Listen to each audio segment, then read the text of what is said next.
আসসালামু আলাইকুম ছোট্ট বন্ধুরা, আজকে আমাদের 7 নাম্বার লেকচার এবং কফিনের শেষ পেরেকটা ঠুকে দিতে হবে রাসায়নিক গতিবিদ্যায়। কারণ এই কি বলে এটার নাম কি, রাসায়নিক পরিবর্তন অধ্যায়ের মধ্যে যে 4টা অংশ ছিল তার মধ্যে সেকেন্ড যে অংশটা সেটা হচ্ছে রাসায়নিক গতিবিদ্যা। সেই গতিবিদ্যার আজকে last lecture. So I welcome you all to the last lecture. চলো আজকে অনেক কিছু পড়া লাগবে রে বাবা। গত লেকচারে একটু ফাঁকি মারছিলা এই দুইটা টপিক নিয়ে, তাই না? সবুজ রসায়ন পর্যন্ত গত ক্লাসে পড়ার কথা ছিল, পড়ো নাই। সো আজকে পড়া লাগবে, বাদ দেওয়া যাবে না, কারণ এখান থেকে প্রশ্ন আসে পরীক্ষায়।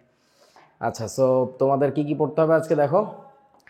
আমাদের দেখা লাগবে হচ্ছে ছদ্ম একানবিক বিক্রিয়া। এইটার আসল নামটা হচ্ছে ছদ্ম প্রথম ক্রমের বিক্রিয়া। আমি কি তোমাদেরকে বলছিলাম ছদ্ম একানবিক বিক্রিয়ার ইংরেজি কি কি যেন বলে? Pseudo, right, pseudo unimolecular reaction. So এটাকে আমাদের দেশে বাংলায় বলে এইভাবে, বাট আসলে এটার নাম হওয়া উচিত ছদ্ম প্রথম ক্রমের বিক্রিয়া। কিন্তু এই নামটা শুনতে মনে হয় একটু খটোমটো লাগে বলে এই নামটা ব্যবহার করে। এটা ব্যবহার করাটা একেবারে ভুল না, তবে ডিপ ইনসাইড দ্য লজিক যদি তোমাকে নিয়ে আমি ডুব দেই, তাহলে তখন তুমি দেখবা যে আসলে নামটা হওয়া উচিত ছিল ছদ্ম প্রথম ক্রমের বিক্রিয়া। ওকে, যাই হোক, ছদ্ম একানবিকও বলা যায়, হইল আর কি। আচ্ছা, সবুজ রসায়ন, এটাকে ইংরেজিতে বলে গ্রিন কেমিস্ট্রি। আর তারপরে রাসায়নিক বিক্রিয়ার সংঘর্ষ তত্ত্ব, সিটি লেক্সি ব্র্যাকেটে, কেন লেক্সি কেউ বলতে পারবা? What is city?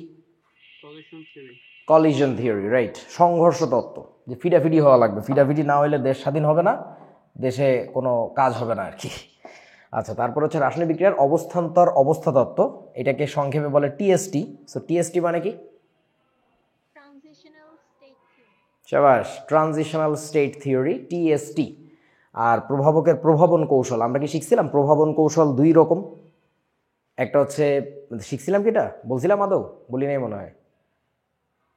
আচ্ছা, একটাকে বলা হচ্ছে তোমার পৃষ্ঠতল দ্বারা অধিশোষণের মাধ্যমে, মানে অ্যাডজর্পশনের মাধ্যমে, আর একটা হচ্ছে অন্তর্বর্তী যৌগ গঠনের মাধ্যমে। সো এই দুইটাকে আমরা বলি হচ্ছে প্রভাবনের মেকানিজম, অর্থাৎ ক্যাটালাইসিস মেকানিজম আর কি। তারপর হচ্ছে এনজাইম নিয়ে একটু দেখতে হবে, নাম শুনছো তোমরা বায়োলজিতে এনজাইম। এনজাইম নিয়ে কি জানছো, মানে জিনিসটা কি আসলে, হোয়াট ইজ এনজাইম?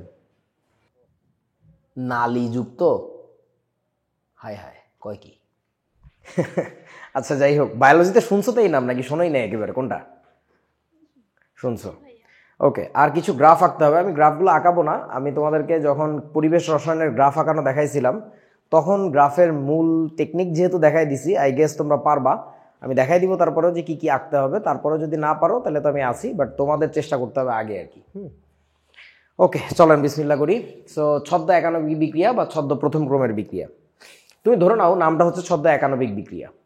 তো এখানে ঘটনাটা হচ্ছে কি, একটা বিক্রিয়কের তুলনায় আর একটা বিক্রিয়কের পরিমাণ যদি সিগনিফিক্যান্টলি বেশি থাকে তখন আমরা ওইটাকে বলি ছদ্ম একানবিক বিক্রিয়া। ছদ্ম মানে ছদ্মবেশ ধারণ করে আছে, মানে এটা একটা সিউডো, একটা ফেক, একটা ডিফারেন্ট জিনিস মনে হচ্ছে। যেমন ধরো একটা বানরের গায়ে যদি তুমি বাঘের চামড়া লাগায় দিয়ে রাস্তা দিয়ে হাঁটাও, তাহলে মানুষ বলবে না যে এটা বাঘ হেঁটে বেড়াচ্ছে? তো ওইটা কি আসল বাঘ নাকি ওটা ছদ্ম বাঘ? ওটা তো ছদ্ম বাঘ, ছদ্মবেশী বাঘ।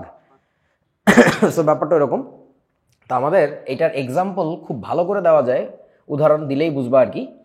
সেটা হচ্ছে ধরো তুমি যখন চিনির সাথে পানি মিশাও, বলো তো আমাকে একটু চিনির সংকেত কি?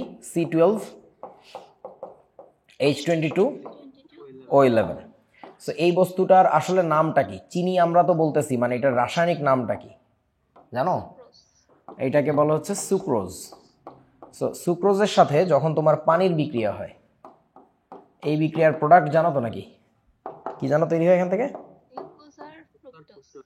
এখান থেকে তৈরি হয় গ্লুকোজ আর ফ্রুক্টোজ, রাইট। সো গ্লুকোজের সংকেত হচ্ছে C6H12O6, আর ফ্রুক্টোজের সংকেত একই, মানে আণবিক সংকেত একই, কিন্তু গাঠনিক সংকেতটা ডেফিনেটলি আলাদা, স্ট্রাকচারগুলো আলাদা হবে।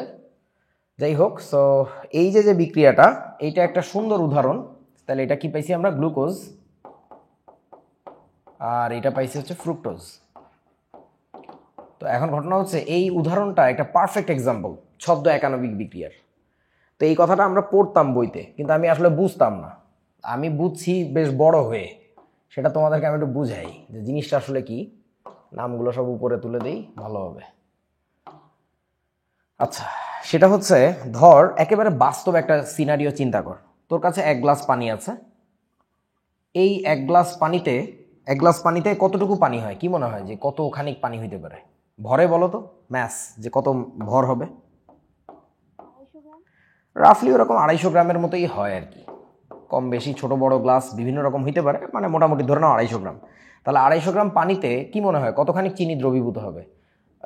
চা চামচের 1 চামচ পুরোপুরি গুলবে নাকি নিচে একটু পড়েও থাকবে? কয় চামচ? আচ্ছা 2 চামচ ধরলাম। ইরফান উদ্দি অনেক বিয়ে খাইছে জীবন, ও দেখছে 2 চামচ করে চিনি দ্রবীভূত করা যায়।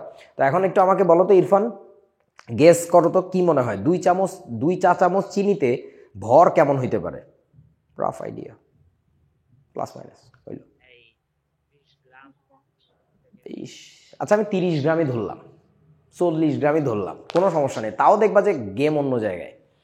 আচ্ছা সো এখন ঘটনা হচ্ছে ধরো এখানে আমি ধরলাম 30 গ্রাম, ধরো 30 গ্রাম কি দিছি এটা চিনি, আর 50 গ্রাম 250 গ্রাম কি ছিল পানি। এই বিক্রিয়াটায় তুই একটু একেবারে এক্স্যাক্ট হিসাব করে দেখতো, সবাই একটু ক্যালকুলেটর হাতে নাও, আমাকে একটু বলো 250 গ্রাম পানি এটার মানে কত মোল পানি, হাউ মেনি মোলস আর দেয়ার। ভরের চেয়ে ইম্পর্ট্যান্ট ব্যাপার হচ্ছে মোল number, because number of molecules matters. হ্যাঁ, কত পিস অণু আছে আমার কাছে। সো বলো তো আমাকে একটু যে কত হয়, কিভাবে পাইছো? 250 গ্রাম পানি মানে যে 12.89 বলতেছো, এটা কিভাবে পাইছো? তার মানে W/M ফর্মুলা ইউজ করছো, তাই তো? ভেরি গুড, করো এবার। তাহলে 30 গ্রাম চিনি মানে কত মোল চিনি, এটা একটু হিসাব করে বের করো।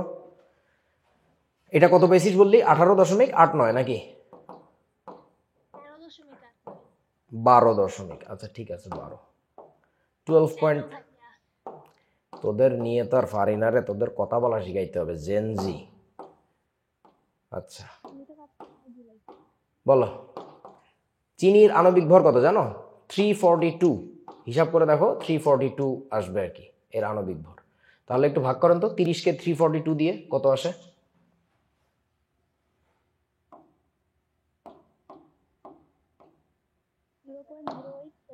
হায় হায় 0.087।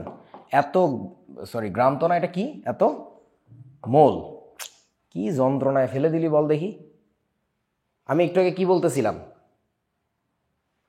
যখন কোন একটা বিক্রিয়ায় একটা বিক্রিয়কের তুলনায় অপর বিক্রিয়কটা কি পরিমাণে থাকে বলেন তো আমাকে একটু। বেশি মানে সিগনিফিক্যান্টলি হাই। তোরা বোঝ, মোল সংখ্যা মানে তো আসলে পিস সংখ্যার একটা হিসাব। এইটার যদি 14 মোল থাকে, 13.89 মানে অলমোস্ট 14 মোল, মানে ধরো 14 পিস আছে, ওর তো এক পিস তো দূরে থাক। তোরা বুঝিস না এখন আমার কথা, কি অবস্থা ওটার। এইরকম সিচুয়েশনে যেটা ঘটে সেটা হচ্ছে, দেখ তোদের ইয়ার কনসেপ্ট শেখানো হয়েছে না, কি বলো এটাকে, লিমিটিং এজেন্টের কনসেপ্ট। সেই কনসেপ্ট অনুযায়ী বলেন তো এই বিক্রিয়ায় এত মোল থেকে কত মোল চলে যাবে, কত মোল বিয়োজিত হবে বলো তো। আমার প্রশ্নটা কি বুঝছো?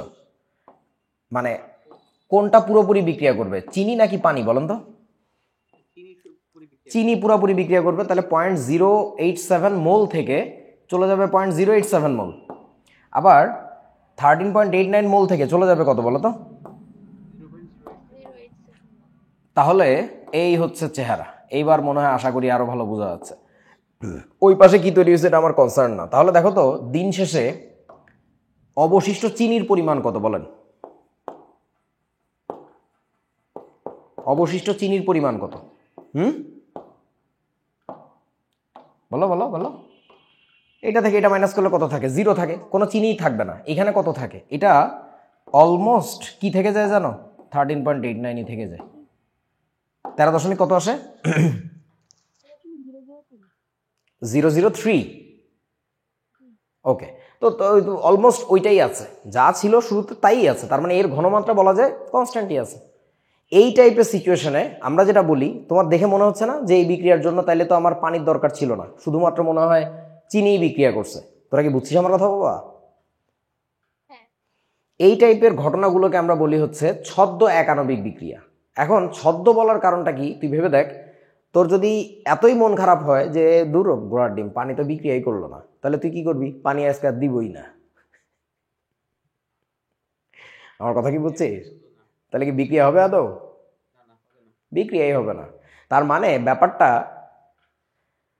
মানে সংখ্যাগত মানের দিক দিয়ে চিন্তা করলে the whole reaction actually depends upon the sugar, the amount of the sugar.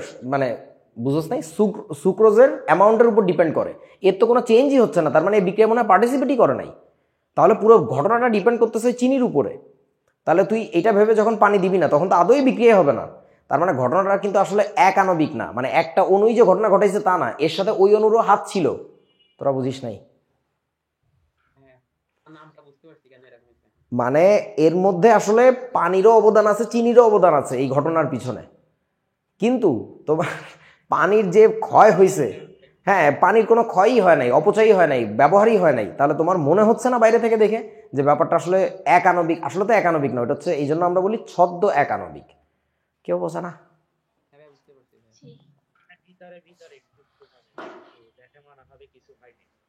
বাইরে থেকে দেখে মনে হবে কিছু হয় নাই, ঠিক আছে, এই আর কি। তো দ্যাটস ইট, এটাকে বলা ছদ্ম একানবিক বিক্রিয়া। জিনিসটার আইডিয়াটা খুবই সুন্দর, বেশ মজা লাগে আমার কাছে। এবং জিনিসটা আমি একদিন টের পাইছিলাম, এই যে সংখ্যা দিয়ে যখন হিসাব করছিলাম, আমি একটা ক্লাসের মধ্যে পোলাপাইনটা বুঝাবো কেমনে চিন্তা করতে করতে, মানে এটা তো আসলে সত্যি কথা বলতে ছাত্র অবস্থায় আমরা তো অনেক কিছু পড়ি, জাস্ট পড়ছি, পরীক্ষায় লিখছি, নাম্বার পাইছি, চলে আসছি, শেষ। কিন্তু অত তো বুঝি না। যখন আরেকজনকে বোঝানোর জন্য চেষ্টা করি তখন আসলে অনেক গভীরে ডুব দেওয়া যায়। এই জন্য আমি মাঝে মধ্যে বলি যে তোমরা একজন আরেকজনকে পড়াও, এটাতে তোমার নিজের কনসেপ্ট অনেক ক্লিয়ার হবে। সো কোনো একটা ব্যাচে, আমার খেয়াল নাই 10 বা 11 ব্যাচে কোনো এক সময় পড়ানোর সময় আমার মনে হচ্ছে কিমনে বুঝামো, মানে জিনিসটা আসলে কি নিজের মধ্যে খুব ব্রেন স্টর্মিং হচ্ছিল। পরে মনে মনে কেমনে জানি ভাবনায় মানে আল্লাহ চোখ খুলে দিল যে তুই অ্যামাউন্ট দিয়ে হিসাব কর, তাইলেই তো টের পাওয়া যায় যে আসলেই একটার তুলনায় আরেকটার ব্যয় খুবই কম হয়। সো এটাকে বলা হচ্ছে ছদ্ম একানবিক বিক্রিয়া। এরকম আরও অনেক উদাহরণ আছে, এই যে তোমাদের বই থেকে নিয়ে আসছি দেখো। তো আমি একটা কথা বলতে ভুলে গেছি, সেটা একটু বলে নেই এখনই। এই বিক্রিয়াগুলোর জন্য আমরা যদি রেট ইকুয়েশন লিখি তাহলে আর ইকুয়াল টু কোনো একটা কনস্ট্যান্ট থাকার কথা ইনটু কার ঘনমাত্রা বলেন তো, C12H22O11 এর ঘনমাত্রা ইনটু কার ঘনমাত্রা হওয়ার কথা, পানির ঘনমাত্রা হওয়ার কথা, ঠিক কিনা? এখন কাহিনীটা যেখানে, সেই কাহিনীটা শোনো ভালো করে এবার। সেটা হইলো বন্ধু, এই সমীকরণটাতে দেখো তো, এইটা কি একটা কনস্ট্যান্ট ভ্যালু না? এই মানটা তো চেঞ্জ হচ্ছে না, তো ওই ঘনমাত্রা আগেও যা ছিল এখনো তাই আছে, ভেরি ক্লোজ, ভেরি ক্লোজ। আমি ইভেন এখানে তোদের সাথে আহ্লাদ করে 30 গ্রাম ধরছি, এটা বাস্তবে 20 গ্রামেরও কম হয়, হিসাব করে দেখবি। সো যখন 20 গ্রামের কম হবে বা 20 গ্রামের ধারে কাছে, তখন তো খেলা আরো অন্য জায়গায় চলে যাচ্ছে, মানে এইটার পানির অপচয় তুই দেখবি যে নাই প্রায়। তখন দেখ এইটার মান কনস্ট্যান্ট আবার এইটার মান কনস্ট্যান্ট, তাহলে আমরা কি একটা কাজ করতে পারি,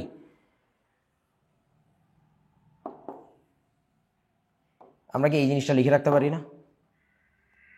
বুঝিস নাই মনে হয়। মানে ধর এখানে আর একটা কনস্ট্যান্ট ছিল কে প্রাইম, কে প্রাইমের সাথে ওইটাকে গুণ করে তারপরে এবার হয়েছে হচ্ছে কে। সো তখন ব্যাপারটা দেখো, এবং এই সময়ে এই বস্তুটার পাওয়ারে কত আছে দেখেন তো, 1। দ্যাটস ওয়াই আমরা এটাকে বলতেছি ছদ্ম প্রথম ক্রমের বিক্রিয়া। আবার এটাকে বলা যায় ছদ্ম এক আণবিক বিক্রিয়া, কারণ আণবিকত্ব মানে শুধু ওর অনুই কাজ করতেছে বলে মনে হচ্ছে। আবার তুমি যদি রেট ইকুয়েশন লেখো তখন দেখবা যে এর পাওয়ারে থাকে হচ্ছে 1। সো দ্যাটস ওয়াই এটা আসলে প্রথম ক্রমের বিক্রিয়া। তোরা কি বুঝছিস বাবা? ধন্যবাদ। গতকালকের ক্লাসের জন্য, মানে গতদিনের ক্লাসের জন্য কি তোমরা এখনো ব্যথিত, আহত, যে রে কি করছে রে, কফিনে পেরেক ঠুকতে যে আমাদের কপালে, নাকে, চোখে মুখে পেরেক মারছে, এরকম ব্যথা হচ্ছে?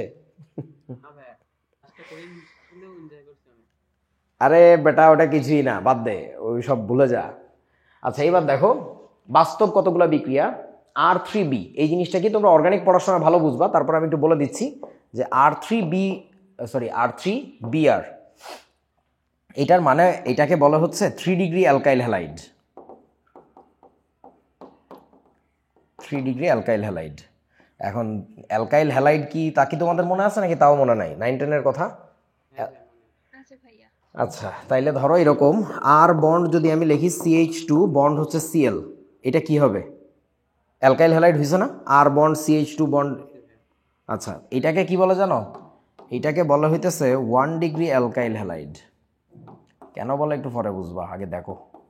এটাকে বলা হচ্ছে 1 ডিগ্রি অ্যালকাইল হ্যালাইড। এখন আমি একটা কাজ করব, সেটা হচ্ছে এইখান থেকে একটা হাইড্রোজেন খুলে ফেলে দেব। এই হাইড্রোজেনটা খুলে ফেলে দিয়ে যদি আমি এখানে আরেকটা আর লাগাই এই কার্বনটার সাথে, এইটাকে আমরা বলি হইতেছে কি বলো তো বন্ধু, এটাকে বলে 2 ডিগ্রি অ্যালকাইল হ্যালাইড। এই যে, এবং এটাকে লেখার সিস্টেম হচ্ছে ওই যে R2 দিয়ে। তাহলে 3 ডিগ্রি হলে কী হবে বুঝছেন তো, এই হাইড্রোজেনটাকে ফেলে দিতে হবে, ফেলে দিয়ে এইখানে আর একটা হাত বেরোবে। তোরা কি বুঝছিস আমার কথা? আসলে এগুলো এখন যা যা বলতেছি এগুলো বুঝতে গেলে তোমাদের একটু অর্গানিকের সাপোর্ট লাগবে, ঠিক আছে? সো সেই সাপোর্টের পর্যন্ত অপেক্ষা করো, এটা এখনই সব বোঝা হবে না, বাট এখন শুনে রাখো সো দ্যাট তোমার কাজে লাগে আর কি পরে। ওমা জায়গায় তো তাও ধরো না, কি বিপদ। আচ্ছা এটাকে একটু পাশে লিখি। ওকে, এবার এই হাইড্রোজেনটাকে ফেলে দিলাম, ফেলে দিয়ে আমরা কি লাগাবো, এইখানে আর একটা আর লাগাইতে হবে। এই যে ডান। তখন আমরা এটাকে বলি হচ্ছে 3 degree alkyl halide, 3 degree alkyl halide. তাহলে একটু এগুলোকে এডিট করি, এটা 2 ডিগ্রি, এটা হচ্ছে 3 ডিগ্রি, বুঝছেন? সো এখন 3 ডিগ্রি অ্যালকাইল হ্যালাইডের সাথে কার বিক্রিয়া হয়েছে দেখো তো, পানির মনে হয় নাকি? হ্যাঁ, তো পানি তো এখানে এক্সেস অ্যামাউন্টে দেওয়া হয়, তখন দেখা যায় যেটা তোমার কাছে দেখে মনে হবে পানি বেটায় গান্ডু, পানিকে দিছে হুদাই। আসলে পানির কাজ আছে, পানি না দিলে তো এই বিক্রিয়াই হইতো না। সো এই জন্য আমরা তখন এই বিক্রিয়াটাকে বলি হচ্ছে কি বলো এটাকে, এই ছদ্ম একানবিক বিক্রিয়া বা ছদ্ম প্রথম ক্রমের বিক্রিয়া। আর এই উদাহরণটা তো আমি নিজে সরাসরি হাতে লিখে দেখাইছি তোমাদেরকে। আচ্ছা এইটা আবার একটা মজার বিক্রিয়া, এটা তোমরা দেখছো, এটা কি যৌগ বলুন তো আমাকে একটু। এটা 9-10-এ দেখি কার কি মনে আছে পড়াশোনা, অর্গানিক নাকি শর্ট সিলেবাস করছিল, কোনটা? এটা একটা এস্টার, সাবাস। কে বললি? তিহা। ওকে, এটা একটা এস্টার। আসলে এস্টারের সংকেত কেমন আমি একটু আপনাদেরকে মনে করে দিই, RCOO আর প্রাইম বা আর প্রাইম মানে কি তোমরা বোঝো না? কি বোঝো না? এইটাও অ্যালকাইল, এটাও অ্যালকাইল, বাট এটা যে অ্যালকাইল, এটা ধরো মিথাইল হলে এই পাশে যে মিথাইল হওয়া লাগবে তা না, এটা ইথাইল হইতে পারে, প্রোপাইল হইতে পারে, কার্বন সংখ্যা চেঞ্জ হবে আর কি। আবার নাও হওয়াটা জরুরি হইতে পারে, মানে আর প্রাইমটা মানে সেফ থাকার জন্য। ওকে, সো এইটা কি বিক্রিয়া জানো? এটা হচ্ছে এস্টারীকরণের বিপরীত বিক্রিয়া। এস্টারীকরণের বিপরীত বিক্রিয়া মানে এস্টারীকরণ বিক্রিয়া কি হয়, এস্টার প্রডিউসড হয়, অর্থাৎ অ্যাসিড আর অ্যালকোহল বিক্রিয়া করে এস্টার আর পানি তৈরি করে। এখানে হচ্ছে উল্টাটা দেখানো হয়েছে, মানে যেহেতু বহুমুখী বিক্রিয়া, তাহলে এস্টারের মধ্যে পানি দিলে যেটা হয় সেটা হচ্ছে অ্যাসিড আর অ্যালকোহল তৈরি হয়। এবং এটা কোথায় ঘটে জানো? এস্টারগুলো থাকে হচ্ছে ফলে। তাহলে তুমি যখন ফল খাওয়ার পরে জল খাও, মুরব্বীদের শুনছো কখনো ফল খাওয়ার পরে জল খাইতে নিষেধ করে? কেন করে? এই যে এই বিক্রিয়া হবে তাই। ফল খাওয়ার পরে তুমি প্রচুর এস্টার খাইছো, এস্টারের মধ্যে যখনই পানি যাবে তখন তোমার পেটের মধ্যে তৈরি হবে অ্যাসিড আর অ্যালকোহল। এটা দেখে তো তুমি মনে খুশি হয়ে গেছো যে তাইলে এখন থেকে তো আর অ্যালকোহল কিনে খাওয়া লাগবে না, পুলিশও ধরবে না, ফল খাবো আর পানি খাবো, তাইলেই খুব মজা হবে। হবে না, কারণ এই অ্যালকোহল অল্প পরিমাণে তৈরি হবে, ওটাতে তোমার ওই মজাটা আসবে না। আসলে ঘটনা হচ্ছে অ্যাসিড তৈরি হবে পেটের মধ্যে প্রচুর পরিমাণে, ওই অ্যাসিডের কারণে তুমি সারা দেশ জুড়ে এই দূষিত বায়ু ত্যাগ করে বেড়াবা। সো এইটা একটা ঝামেলা আর কি, এই জন্য মুরব্বীরা বলে ফল খায় জল খাইতে হয় না আর কি। ওকে, সো যাই হোক, এই বিক্রিয়াগুলো নিয়ে আর বেশি কিছু বলতেছি না। তোরা কি আইডিয়াটা বুঝছস তো বাবা? মানে সব ক্ষেত্রে একই কাহিনী আর কি। ওকে, চলেন এবার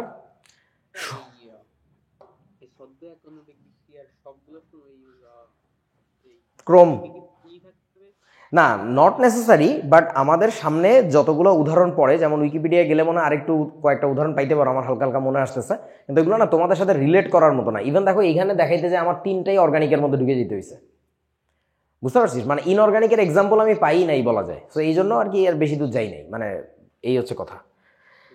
ওকে, সো এতক্ষণ পর্যন্ত যা আলোচনা হয়েছে এতদিন পর্যন্ত সব কন্ট্রোল এস মারো মনের মধ্যে। কন্ট্রোল এস মানে বুঝো তো সেভ করো, কারণ এখন একটু ডিফারেন্ট টাইপের ভাইবের মধ্যে যাচ্ছি। খুবই বাংলা কথাবার্তা, সহজ জিনিস, খুবই ইজি জিনিস, বাচ্চা বাচ্চা জিনিস, ওগুলো নিয়ে কথাবার্তা বলি। সো গ্রিন কেমিস্ট্রি কাকে বলে? গ্রিন কেমিস্ট্রি মানে ভাই কেমিক্যাল যে ব্যাপার স্যাপারগুলো আমাদের বিভিন্ন ইন্ডাস্ট্রিতে ঘটে সেগুলোকে এমনভাবে করতে হবে যেন পরিবেশের উপরে ঝুঁকি কমে, পরিবেশটা সবুজ থাকে। ওইটার জন্য যে কতগুলো মূলনীতি বা নীতিমালা প্রণয়ন করা হয়েছে তাদেরকে আমরা একসাথে বলি হচ্ছে গ্রিন কেমিস্ট্রি। তোমরা কি বর্ষা বান্ধব? কি বলেছে? এটি এমন একটি প্রক্রিয়া যা উৎপাদন বৃদ্ধি করার পাশাপাশি ডেফিনেটলি তোমার উৎপাদন বৃদ্ধি করতে হবে। কেন? তুমি যদি কোনো একটা জিনিস উৎপাদনের জন্য অনেক বেশি বেশি বিক্রিয়া করাও অনেক জটিল লম্বা প্রসেসের দিকে যাও, তার মানে ডেফিনেটলি তুমি ফিজিক্স পড়ছো, তোমরা সিস্টেমের এন্ট্রপি বাড়াচ্ছ, দুনিয়ার এন্ট্রপি বাড়াচ্ছ, সব কোনো না কোনো জায়গায় বিশৃঙ্খলা বাড়তেছে, তোমার কারণেই পরিবেশের ক্ষতি হচ্ছে। সেই জন্য উৎপাদন ডেফিনেটলি বৃদ্ধি করতে হবে। বৃদ্ধি করার পাশাপাশি পরিবেশের উপর ঝুঁকি হ্রাস করতে হবে এবং পরিবেশ বান্ধব দ্রব্য সামগ্রী উৎপাদন করতে হবে। তুমি এমন একটা কিছু বানাইছো, ধরো তুমি ট্যানারি কারখানায় তুমি যে চামড়া শিল্প নিয়ে কাজ করতেছো, চামড়া জামা জুতা বেল্ট পরবা বইলা, সেইখানে তুমি ক্রোমিয়ামের ব্যবহার করতেছো, তাহলে ক্রোমিয়াম তো পরিবেশে ছড়াচ্ছে যখন, তখন তো পরিবেশের জন্য খুব ক্ষতিকর, মানুষের শরীরের জন্য বা পশু পাখির শরীরের জন্য সরাসরি ক্ষতিকর জিনিস হচ্ছে ক্রোমিয়াম। সো পরিবেশ বান্ধব জিনিসপত্র বানাইতে হবে। এর উদ্দেশ্য হলো জীবের জীবনচক্রে রাসায়নিক দ্রব্যের ক্ষতিকারক প্রভাব হ্রাস করা এবং সময়োপযোগী অধিক কার্যকর উৎপাদ তৈরি করা। এই যে দেখো, সময়োপযোগী অধিক কার্যকর, বুঝেছো? মানে এমন কিছু বানাবো যেটা যেন আরো বেশি সাস্টেইনেবল হয় আর কি, আরো বেশি ইফেক্টিভ জিনিস হয়। তো এটার আরো নাম আছে, এই নামগুলো পরীক্ষায় কাজে লাগবে, জেনে নাও। এটাকে বলা হচ্ছে ক্লিন কেমিস্ট্রি, অনেক জায়গায় আবার বিনাইন কেমিস্ট্রি বলে। বিনাইন শব্দের অর্থ তোমরা জানো কিনা জানি না, এই যে ইংরেজি লিখে দিছি BNIGN, বিনাইন কেমিস্ট্রি। আবার একে টেকসই রসায়ন, এই নামটা আমার দেওয়া, মানে এটা বইয়ের নাম না, এটা আমি দিছি, কারণ বইতে লেখা হচ্ছে সাস্টেইনেবল কেমিস্ট্রি। সো সাস্টেইনেবলের বাংলা কি? টেকসই, মানে যেটা টিকবে, ওই বাংলাটা আমার দেওয়া আর কি, এটাও বলা হয় আর কি। সো বুঝলাম। এরপর চলেন, সবুজ রসায়ন মূলত 12টি মূলনীতির উপরে ভিত্তি করে প্রতিষ্ঠিত। এটা এমসিকিউর জন্য লাগতে পারে যে কয়টা মূলনীতি, এবং মূলনীতিগুলো আমরা যদি হালকা করে একটু পড়ি তাহলে ভালো হয় আর কি। বর্জ্য নিবারণ কিভাবে করবা এটা নিয়ে ভাবনা চিন্তা করতে হবে আর কি। পারমাণবিক মিতব্যয়িতা, এই বাংলা নামটাও আমার প্রপোজ করা, এটা বইতে লেখে না, বইতে সরাসরি ইংরেজিতে লেখে অ্যাটম ইকোনমি। সো ইকোনমির বাংলা কি একটু বোঝো তো? তোমাদের একটা মজার ঘটনা বলি। এই যে আমরা প্রায়ই বলে থাকি যে আমার ইকোনমিক্যাল কন্ডিশন খারাপ, এটা একটা ভুল ইংরেজি। এটা কি তোমরা জানো? রাইট, বলে মানে এটাই নিয়ম, এটাকে বলতে হয় financial condition. So economical condition বলে কোনো কথা হয় না আর কি। মানে ইকোনমি শব্দের অর্থ হচ্ছে সাশ্রয়। এটা কি শুনছো তোমরা? সাশ্রয়, ইকোনমি। আচ্ছা, আমি তোমাদেরকে একটু রিলেট করায় দেই। তোমরা ক্রিকেট খেলা দেখার সময় দেখবা ব্যাটসম্যান যখন নামে বা ব্যাটসম্যান যখন উঠে যায় আউট হয়ে, তখন তার কিছু স্কোর বোর্ড দেখায় না, মানে তার সারা জীবনের অর্জন প্রাপ্তি। ওইখানে একটা জিনিস দেখায় দেখবা, স্ট্রাইক রেট। স্ট্রাইক মানে বুঝো তো, ফিডানি। তার মানে ওই ব্যাটসম্যানের ফিডানির হার কেমন। হ্যাঁ, আর বোলারদের ক্ষেত্রে একটা জিনিস দেখায়, বলো তো কি দেখায়? ইকোনমি রেট বা ইকোনমি কত। ওই ইকোনমি কেন দেখাচ্ছে? ওই বোলারটা কত বেশি সাশ্রয়ী। সাশ্রয়ী বোলার মানে কি? মানে সে প্রচুর বল করবে, মানে তোমাকে বল ডেলিভারি দিবে, রান দিবে না।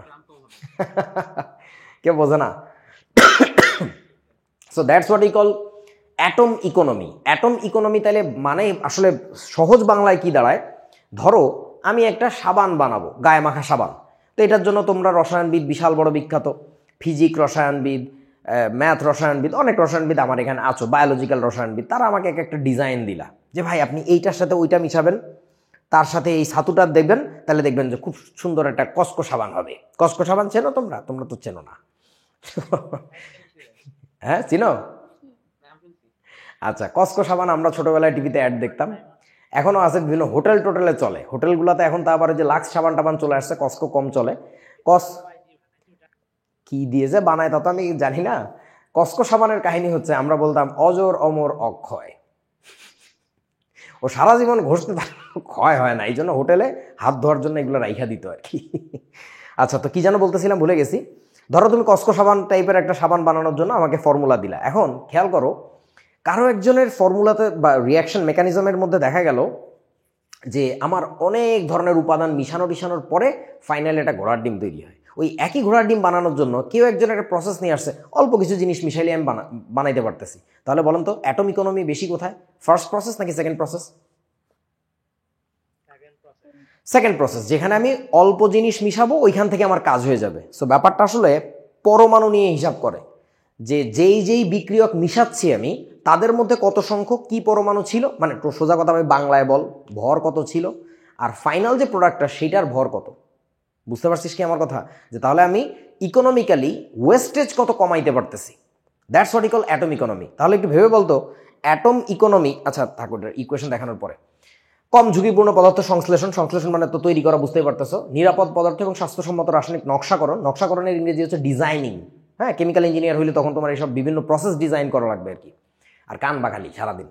নিরাপদ দ্রাবক এবং বিকারকের ব্যবহার, মানে তোমার এমন সব দ্রাবক বিকারক ব্যবহার করতে হবে যাতে তোমার শ্রমিক থেকে শুরু করে রিস্ক কম থাকে আর কি, সবার জন্য যেন রিস্ক কম হয়। অল্প শক্তি দ্বারা অধিক উৎপাদন। ধরো তুমি এমন একটা প্রসেস আমার কাছে বানায় নিয়ে আসছো যে প্রসেসে আমার সারাদিন ধরে গেলে তাপই দেওয়া লাগে, তো তাপ দিতে দিতে তো এলাকার ইলেকট্রিসিটি থেকে শুরু করে গ্যাস পানি সব আমি একাই খেয়ে ফেলাইছি, তাহলে তো ঝামেলা। নবায়নযোগ্য কাঁচামাল ব্যবহার, এটা খুব ইম্পর্ট্যান্ট ইস্যু। নবায়নযোগ্য কাঁচামাল মানে এমন কি, নবায়নযোগ্য বুঝোস তো না, রিনিউয়েবল, ফিজিক্সে পড়ার কথা নাকি কই জানে পড়ছিস নাকি? সো এমন কিছু দিয়ে বানাবো যেটার সোর্স অ্যাবান্ডেন্টলি পাওয়া যায়, এই টাইপের জিনিসপত্রের দিকে যাইতে হবে। পার্শ্ব উৎপাদ হ্রাসকরণ। পার্শ্ব উৎপাদ মানে কি বুঝো? কি সব বাংলা স্যাররা লেখে আমাদের, ডেরিভেটিভ বা ভালো ইংরেজি হয় নাই। পার্শ্ব উৎপাদের ইংরেজি হচ্ছে বাই প্রোডাক্ট। বাই প্রোডাক্ট শুনছো তোমরা? রাইট, আমি যে বস্তুটা চাইতেছি, যেটা আমার ডিজায়ার্ড প্রোডাক্ট, ওইটা বাদে বাকি যা কিছু তাদের সবগুলোকে বলবো হচ্ছে আমি বাই প্রোডাক্ট। যেমন ধরো সোডিয়াম হাইড্রোক্সাইডের HCl তুমি বিক্রিয়া করতেছো বলদের মতো ল্যাবে বসে, কেন? তুমি লবণ বানাবা, কারণ মানুষজন তোমাকে বলছো নিমক হারাম, তুমি এখন আর লবণ কিনতে বাজারে যাইতে পারো না, তুমি এখন নিজে বসে লবণ বানাচ্ছ। তো তোমার এখানে একটা বস্তু তৈরি হচ্ছে, সাথে বলো তো কি? পানি। এই পানিটা তো তোমার কাজে লাগবে না। পানি ইফতারির সময়, কয়দিন পরে রমজান, খাওয়ার জন্য তো তোমার বাসায় বহুত পানি আছে, পানির ফিল্টারে পানি তো নিয়ে তোমার কেউ স্ট্রাইক দেয় নাই। সো ঘটনা হইতেছে যে ওই পানিটার যদি বাদ দেওয়া যায় তাইলে ভালো আর কি। তার মানে কি অ্যাটম ইকোনমি আমরা কি বাড়াচ্ছি না? বুঝতে পারছো তো? ওকে, প্রভাবন। এই যে প্রভাবক প্রয়োগ করলে আমরা কি দেখছিলাম, বিক্রিয়ার গতি কি করা যায়, কন্ট্রোল করা যায় না? সো আমরা এমনভাবে প্রভাবক প্রয়োগ করব যেন আমাদের খরচাপাতি কম আসে, বিক্রিয়া যেন তাড়াতাড়ি হয়ে যায়, আমরা শ্রমিকদেরকে ছুটি দিয়ে দিতে পারি, আমাদের ফ্যাক্টরির খরচ কম হয়। সো এই জন্য এটা নিয়ে আলোচনা হচ্ছে গ্রিন কেমিস্ট্রির আলোচ্য বিষয়। বর্জ্য ব্যবস্থাপনা নকশাকরণ। বর্জ্য শুধু কমাইলে হবে না, যে বর্জ্যটা তৈরি হবে সেটাকে একটা প্রসেসিংয়ের ভিতর দিয়ে নিয়ে যেতে হবে। এবং এটার জন্য তোমাদের কোন একটা অধ্যায় যেন আছে, আমি জানি না, তোমাদের ঘোড়ার ডিমের অধ্যায়গুলোর নাম কি কি, ইটিপি বলে, নাম শুনছো তোমরা? ইটিপি। ইটিপির ফুল ফর্মটা হচ্ছে এফ্লুয়েন্ট ট্রিটমেন্ট প্ল্যান্ট। এটা ভর্তি পরীক্ষার সময় এমসিকিউতে আসে যে ইটিপি মানে কি। EFFULF, বানান কি আল্লাহ জানে, ফ্লুয়েন্ট, FLUENT, আমার যতদূর মনে হয়, আমি শিওর না, এফ্লুয়েন্ট ট্রিটমেন্ট প্ল্যান্ট। বাংলাদেশের সবচেয়ে বড় গার্মেন্টস ফ্যাক্টরিতে ডকুমেন্টারি যখন আমি করতে গেছিলাম, মানে ওদের ফটো ডকুমেন্টারি আমার করা আর কি। সো ওটা 2017 সালে ছিল সম্ভবত। তখন ওদের ওইখানে দেখছিলাম আমি যে জিন্স কাপড় ধোয়ার পরে, মানে ওয়াশ বলে না, ওয়াশিংয়ের পরে যে বর্জ্যটা তৈরি হয়, এটা মারাত্মক ক্ষতিকর পরিবেশের জন্য, বাট ওইটাকে কিভাবে ওরা ইউটিলাইজ করে কত সুন্দর মানে সার বানানোর ব্যবস্থা করছে, এবং ওই সারটা সেল করে কোম্পানির প্রচুর উপার্জন হয়। তোমরা মনে হয় বোঝো নাই। So that's what you call effluent treatment plant. এটা যদি করা যায় এটা পরিবেশের জন্য অনেক ভালো হবে এবং ব্যবসাজনকও, মানে ব্যবসাও ভালো হবে। সঠিক সময় বর্জ্য বিশ্লেষণ।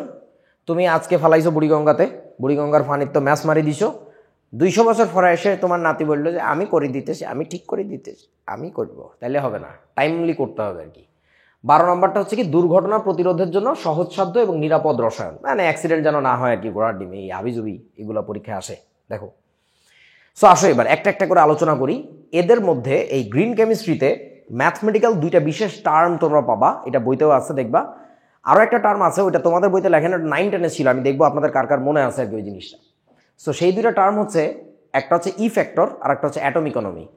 সো ই ফ্যাক্টর জিনিসটা কি? ই বলতে বোঝা হচ্ছে এনভায়রনমেন্টাল, এখানে কই যেন লেখা আছে, এই যে ই বলতে বোঝানো হয় এনভায়রনমেন্টাল ফ্যাক্টর, অর্থাৎ তোমার যে ডিজাইন প্রসেসটা তুমি ডিজাইন করছো, সেই প্রসেসটা কত বেশি এনভায়রনমেন্ট ফ্রেন্ডলি, ওটা বোঝা যায় কিভাবে, দেখো এই যে এইটা পড়ো, বাংলা পড়া লাগবে না। প্রক্রিয়াজাত উৎপাদিত মোট বর্জ্যের ভর ডিভাইডেড বাই কি, উৎপাদের মোট ভর। আচ্ছা, এখন বইতে দেখবি কি কি জানি পেঁচাইছে গুছাইছে এই জায়গায়, এই জায়গাটাকে আমি যদি বা দিয়ে লিখি বিক্রিয়কের মোট ভর, তাহলে কি বলা যায় বলেন তো? ভুল কি হবে আমাদের? বিক্রিয়কের মোট ভর। কেন বুঝছো তো? টোটাল ম্যাস তো অপরিবর্তিতই থাকে, তাহলে আমি এটাকে মোট ভর বলতে পারি উৎপাদের, অথবা বলতে পারি বিক্রিয়কের, ইচ্ছা আমার। তাহলে মোট কথা হচ্ছে এটা আমরা আসলে কি বের করি দেখেন তো, আপনাদেরকে শিখাইছিলাম আমি, একটা অনুপাত যখন বের করে তখন কার সাপেক্ষে যেন তুলনা করে, নিচেরটা নাকি উপরেরটা? নিচেরটা সাপেক্ষে। তার মানে টোটাল উৎপাদের তুলনায় বর্জ্য পদার্থ কত পার্সেন্ট, মানে এটাকে তুমি 100 দিয়ে গুণ করলে তো পার্সেন্টেজে আসবে, যদি 100 দিয়ে গুণ না করো তাহলে 1-এর মধ্যে আসবে আর কি, তোমরা বোঝো নাই? সো এইটাকে আমরা বলি ই ফ্যাক্টর। তাইলে এখন আমাকে একটু বলো তো, এই যে ই ফ্যাক্টরের ভ্যালুটা যত বড় হবে তত ভালো না খারাপ? যত কম তত ভালো, তত গ্রিনার প্রসেস আমরা বলি, তত গ্রিনার ডিজাইন, এই আর কি। সো তোমরা যখন আমাকে সাবান উৎপাদনের বিভিন্ন ডিজাইন দিছো, আমি দেখব কার ই ফ্যাক্টর যত কি বলুন তো কম। কারণটা কি? ই ফ্যাক্টরের সাথে সরাসরি সমানুপাতিক সম্পর্ক কি? বর্জ্যের পরিমাণের, তাই না? সো এই বর্জ্য পদার্থ যত কম হবে তত ই ফ্যাক্টরের মানটা বেশি হবে। বাবুরে বুঝেছিস? নর্মাল কথাবার্তা। এইবার আসো বন্ধু, এই যে লেখা আছে ই ফ্যাক্টরের মান যত কম হয় শিল্প ইউনিটটি, মানে ওই স্পেসিফিক ইউনিটটা, ইউনিট মানে বুঝছো তো, ওই ডিজাইনটা তত মানসম্মত ও গ্রিন কেমিস্ট্রি সম্মত পদ্ধতির হয়। আচ্ছা, তারপরে আসো অ্যাটম ইকোনমি কি জিনিস। সো সাশ্রয় করতে হবে আমাদের, বেশি জিনিস কাজে লাগানো যাবে না, অল্প জিনিসের মধ্যেই কিভাবে বানানো যায় সেই জিনিসটা দেখো। বাইর করার নিয়মটা হচ্ছে উপরে থাকবে কাঙ্ক্ষিত উৎপাদের ভর, অর্থাৎ তুমি যেটাকে চাচ্ছ, যেটা তোমার ডিজায়ার্ড প্রোডাক্ট, ওইটার ম্যাস উপরে, আর নিচে কি থাকবে দেখেন তো, সমস্ত বিক্রিয়কের ভর, বা বলে দেওয়া যায় কি সমস্ত উৎপাদের ভর। অর্থাৎ ওই আগের জিনিস আর এই জিনিস খুবই কাছাকাছি। আগেরটা হিসাব করতেছিল টোটাল বিক্রিয়কের তুলনায় বা টোটাল উৎপাদের তুলনায় কত পার্সেন্ট হচ্ছে কি আমাদের বর্জ্য পদার্থ তৈরি হয়, আর এটা কি হিসাব করতেছে টোটাল বিক্রিয়ক বা উৎপাদের তুলনায় আমার ডিজায়ার্ড প্রোডাক্টটা কত পার্সেন্ট। এইটাকে জাস্ট 100 দিয়ে গুণ করে, আর ওটাকে করে না। তুমি চাইলে ওটারও করতে পারো, বাংলাদেশের বইতে করে না। তোমরা বোঝো না আমার কথা বন্ধু? এই বাচ্চা বাচ্চা জিনিস, এই বাবা এটা আসলে ফিল করছিস তো, মানে খুবই সিলি জিনিস, কিন্তু একজনই বলতেছে, বাকিরা বুঝছিস? বাকিরা কেউ বোঝে না। আচ্ছা, ওকে। সো এইটাকে আমি নাম দিছি পারমাণবিক মিতব্যয়িতা বা পারমাণবিক সাশ্রয়, দুইটা নামই আমার পছন্দের, তো দুইটাই আমি দিছি।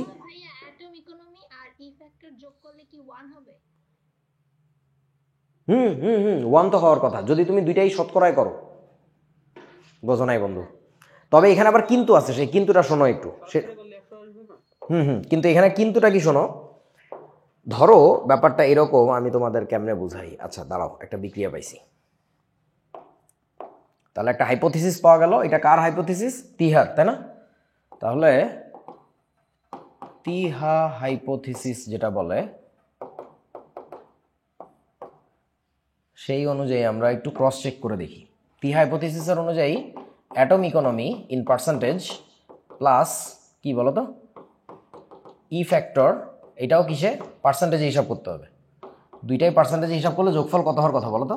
100, তাই না? অ্যান্ড এটা আসলে হয় না, কেন হয় না একটু শোন মনোযোগ দিয়ে, ভালো প্রশ্ন করছিস, খুব ভালো গরু। ধরো তুমি এক সান দূরে নিয়ে আইছো ডাইকে বিক্রিয়া করার জন্য, K2Cr2O7 প্লাস সালফিউরিক অ্যাসিড, জানো তো এই জারকের জন্য সালফিউরিক অ্যাসিড লাগেই, আর ধরো ফেরাস সালফেট নিয়ে আসছো, কোনো একটা সার্টেন ফ্যাক্টরিতে কোনো একটা বিক্রিয়ায় তোমার এটা কাজে লাগে। এই বিক্রিয়ার প্রোডাক্ট তোমাদের মনে আছে নিশ্চয়ই, আমাকে একটু বলো তো এই বিক্রিয়ার প্রোডাক্ট কি কি জানো হয়? K2SO4 যোগ Cr2SO4 whole 3 plus ferric sulphate Fe2SO4 whole 3 যোগ হচ্ছে কি বলেন তো? পানি, অনেক পানি। এখন ঘটনা হচ্ছে দেখ, তো যখন আমরা এই বস্তুটা, এই বিক্রিয়াটার, দাঁড়া একটু এটাকে একটু ছোট করে নিই, যখন আমরা এই বিক্রিয়াটার ইয়া লিখব, কি নাম, ই ফ্যাক্টর লিখব, না ই ফ্যাক্টরটা পরে লিখি, আগে ইয়া লিখি, কি নাম, atom economy. So atom economy হিসাব করে কিভাবে? তোমার ডিজায়ার্ড প্রোডাক্ট ধরে নিলাম, এইটা হচ্ছে আমাদের ডিজায়ার্ড প্রোডাক্ট, ডিপি। ডিপি মানে বুঝছস তো, যেটা আমি চাই, কাঙ্ক্ষিত উৎপাদ, ধরে নাও এটা। তাহলে অ্যাটম ইকোনমি বাইর করার সময় উপরে কি থাকবে বলেন তো? উপরে থাকবে ডাব্লিউ অফ K2SO4, বুঝিস নাই বাবা? নিচে কি থাকবে? টোটাল ডাব্লিউ, ঠিক আছে, আমি আর লিখলাম না আর কি, টোটাল ভর, যে টোটালি তোমার বিক্রিয়কের ভর কত, অথবা টোটাল যে উৎপাদ ছিল তার ভর কত। ওকে, এটা তোমার অ্যাটম ইকোনমি থাকলো। এখন বন্ধু আমাকে একটু বলো তো, কি জানি বাইর করবো আমরা এবার, ই ফ্যাক্টর। ই ফ্যাক্টর যখন বাইর করবা এই প্রসেসের, তখন বলো তো উপরে কি থাকবে? উৎপাদিত বর্জ্যের ভর। এখন ধরো এখানে কথার কথা, তুমি এই সান্দুটা সেলেবল। সেলেবল মানে বুঝো, বিক্রি করা যায়, বোঝো নাই? আচ্ছা এবার বলেন, এইখানে কোনো বর্জ্য পদার্থ আপনি পাচ্ছেন? এখানে বর্জ্য পদার্থ তাহলে কোনটা? এই বস্তু আর পানি। পানিটাকে বর্জ্য পদার্থ বলা যাবে না। বর্জ্য মানে বুঝছস তো, যদি তুমি পানিটাকে কোনো কাজে লাগাইতে পারো তাহলে তো পারলা, আর যদি না পারো তাহলে ওটাও বর্জ্য। আচ্ছা ধরে নিলাম ওটাও বর্জ্য পদার্থ, তাহলে আমার বলতো উপরে কি থাকবে? W of Cr2SO4 3 plus W of কি বলেন তো? ওয়াটার। আর নিচে কি থাকবে? ওই ঘোড়ার ডিম, একই টোটাল ডাব্লিউ। এবার বলতো বাবা এই দুটার যোগফল, যদি আমি এই দুটাকে 100-তে কনভার্ট করিও, ইন্টু 100 করলাম, ওইখানে ইন্টু 100 করলাম, কোনো সমস্যা নেই। এই দুটার যোগফল কি আসলে 100 হবে? এটার দুইটা যোগফল 100 হবে, কিন্তু যদি আমরা অর্থনৈতিক দিক থেকে চিন্তা করি তাহলে তো এটা বর্জ্য না। যদি আমরা রাসায়নিক মেইনলি বর্জ্য সংজ্ঞা যেটা দেওয়া হয় ওইটার সাপেক্ষে যদি আমরা হিসাব করি তাহলে তো ওটাই বর্জ্য। ওইটার সাপেক্ষে যদি আমরা ওইটাকে করতে হবে। পোলাটা কি জানি বললো, সবাই তো বর্জ্য পদার্থ না। বর্জ্য মানে যেটাকে লিটারালি তুমি ফালাই দিতেছো। আমার কথা কি বুঝেছো? ওকে, সো তিহাস হাইপোথিসিস টিকলো নাকি টিকলো না, কোনটা? এতে মন খারাপ করা যাবে না। বাস্তবে গবেষণা করতে গেলে এরকম অনেক কিছুই তোমার মনে হবে, সাহস করে বলবা, পরে আরেকজন এসে এগুলো ডিবাঙ্ক করবে যে না এটা ঠিক না। ব্যাপার না, ঠিক আছে, আর একটা জিনিস বলবো, আর একটা ঠিক হবে। তাহলে এখানে কি বলছে? অ্যাটম ইকোনমি এর মান যত বেশি হয় শিল্প ইউনিট কি তত মানসম্মত হয়। তার মানে বোঝ, এই যে কি বলো এটার নাম কি, ই ফ্যাক্টর কম হইলে ভালো, আর অ্যাটম ইকোনমি বেশি হইলে ভালো। বুঝতে পারছো কি? দুইটাও কিন্তু উল্টা কন্ডিশন আর কি, মনে রেখো।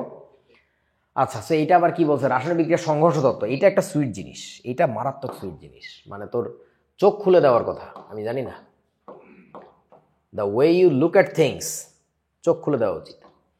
তো এই বস্তুটা পড়ার সময় আমাদের খুব মজা লাগতো, তোদের বেশি একটা আর মজা লাগে না। তার কারণটা হচ্ছে, শোন, আমাদের সময় 9-10-এ আমরা একটা জিনিস পড়তাম যে রাসায়নিক বিক্রিয়া সংঘটনের মানে ঘটার সিস্টেমগুলা কি বা কারণগুলা কি হইতে পারে। তো ওইখানে আমাদের একটা কথা লেখা ছিল যে বিক্রিয়া ঘটতে গেলে অবশ্যই বিক্রিয়কগুলোকে কি হইতে হবে বলতো? পরস্পরের সংস্পর্শে আসতে হবে। দূরে দূরে বসে বিক্রিয়া হয় না। তোরা কি আমার কথা বুঝছিস বাবা? হ্যাঁ না, আমাদের 9-10-এ পড়তাম সংস্পর্শ হইতে হবে। তো এমসিকিউর জন্য আমরা তো একেবারে ওয়ার্ড বাই ওয়ার্ড পড়তাম। পরে ইন্টারে উঠে যখন আমরা এই চ্যাপ্টারে এসে দেখতাম যে বিক্রিয়া অংশগ্রহণকারী অণু, পরমাণু বা আয়ন যেটাই হোক, তাদের মধ্যে কি হইতে হবে বলেন তো? তখন আমাদের কাছে অবাক লাগতো, এই কি ব্যাপার স্যার, আগে না বলছিলেন সংস্পর্শ হইলে হবে? স্যাররা হাসতো।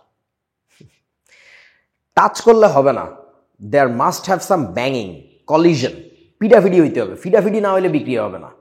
তোমরা বোঝো নাই, পরিবর্তন আসবে না, কেমিক্যাল চেঞ্জেস আসবে না। সো বিক্রিয়া অংশগ্রহণকারী অণু, পরমাণু বা আয়নের মধ্যে সংঘর্ষ হইতে হবে, সংস্পর্শ হইলে শুধু হবে না। বুঝেছো? তারপরে কি বলতেছে? ওই সংঘর্ষ শুধু হইলেই হবে না, তুমি নাটক করতেছো সংঘর্ষের। হ্যাঁ, খুব সংঘর্ষ, প্রচণ্ড সংঘর্ষ।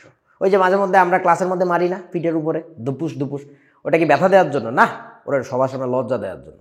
ওই সংঘর্ষে কাজ হবে না। সংঘর্ষ হইতে গেলে একটা মিনিমাম এনার্জি সহকারে কলিশন হইতে হবে। মিনিমাম একটা এনার্জি আছে। এখন সেই মিনিমাম এনার্জিটা সব বিক্রিয়ার ক্ষেত্রে কি একই নাকি আলাদা? বিভিন্ন বিক্রিয়া বিভিন্ন রকম। ওই যে এনার্জিটা লাগে সেটাকেই কি বলে বন্ধু? সক্রিয়ণ শক্তি বলে। তোমরা কি বুঝছো আমার কথা? সক্রিয়ণ শক্তি অর্জন করে তারপরে ঘটনাটা ঘটাইতে হবে। তুমি এভাবে একটু চিন্তা করো যে তুমি একটা দরজা খুলে ওপারে যাওয়ার চেষ্টা করতেছো ঘরে, তো দরজাটাকে টাচ করে দাঁড়ায় থাকলে কি দরজা খুলে যাবে? দরজার সাথে একটা ধাক্কা, একটা ফোর্স অ্যাপ্লাই করতে হবে। আচ্ছা, তো এখন প্রথম কথা, ধাক্কা দিতেই হবে। দ্বিতীয় কথা হচ্ছে ধাক্কাটার একটা মিনিমাম এনার্জি আছে, যার চেয়ে কম বলে ধাক্কা দিলে ইট উইল নট মুভ।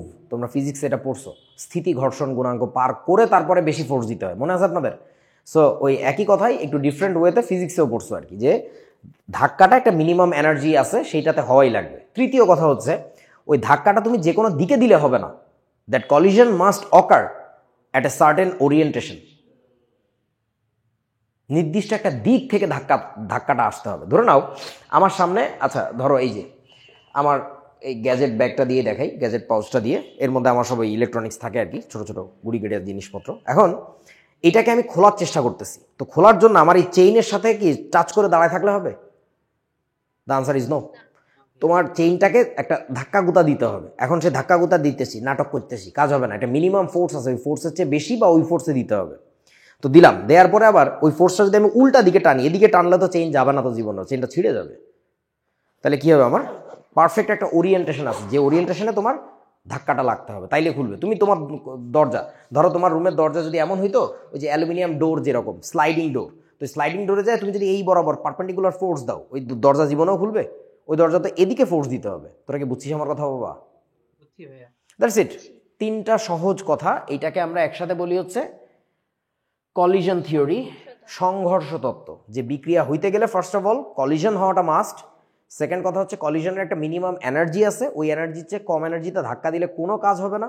3 নম্বর কথা হচ্ছে ওই ধাক্কাটা লাগতে হবে আবার একটা পারফেক্ট ওরিয়েন্টেশনে। যেমন দেখ, আমি যদি তোদেরকে একটা বাস্তব উদাহরণ দেই, ধরে নিলাম এই যে এই বিক্রিয়াটা চিন্তা করো, অ্যামোনিয়ার সাথে, তোমরা কি জানো H প্লাসের বিক্রিয়া কি তৈরি হয়? অ্যামোনিয়া প্লাস H প্লাস, বলো তো।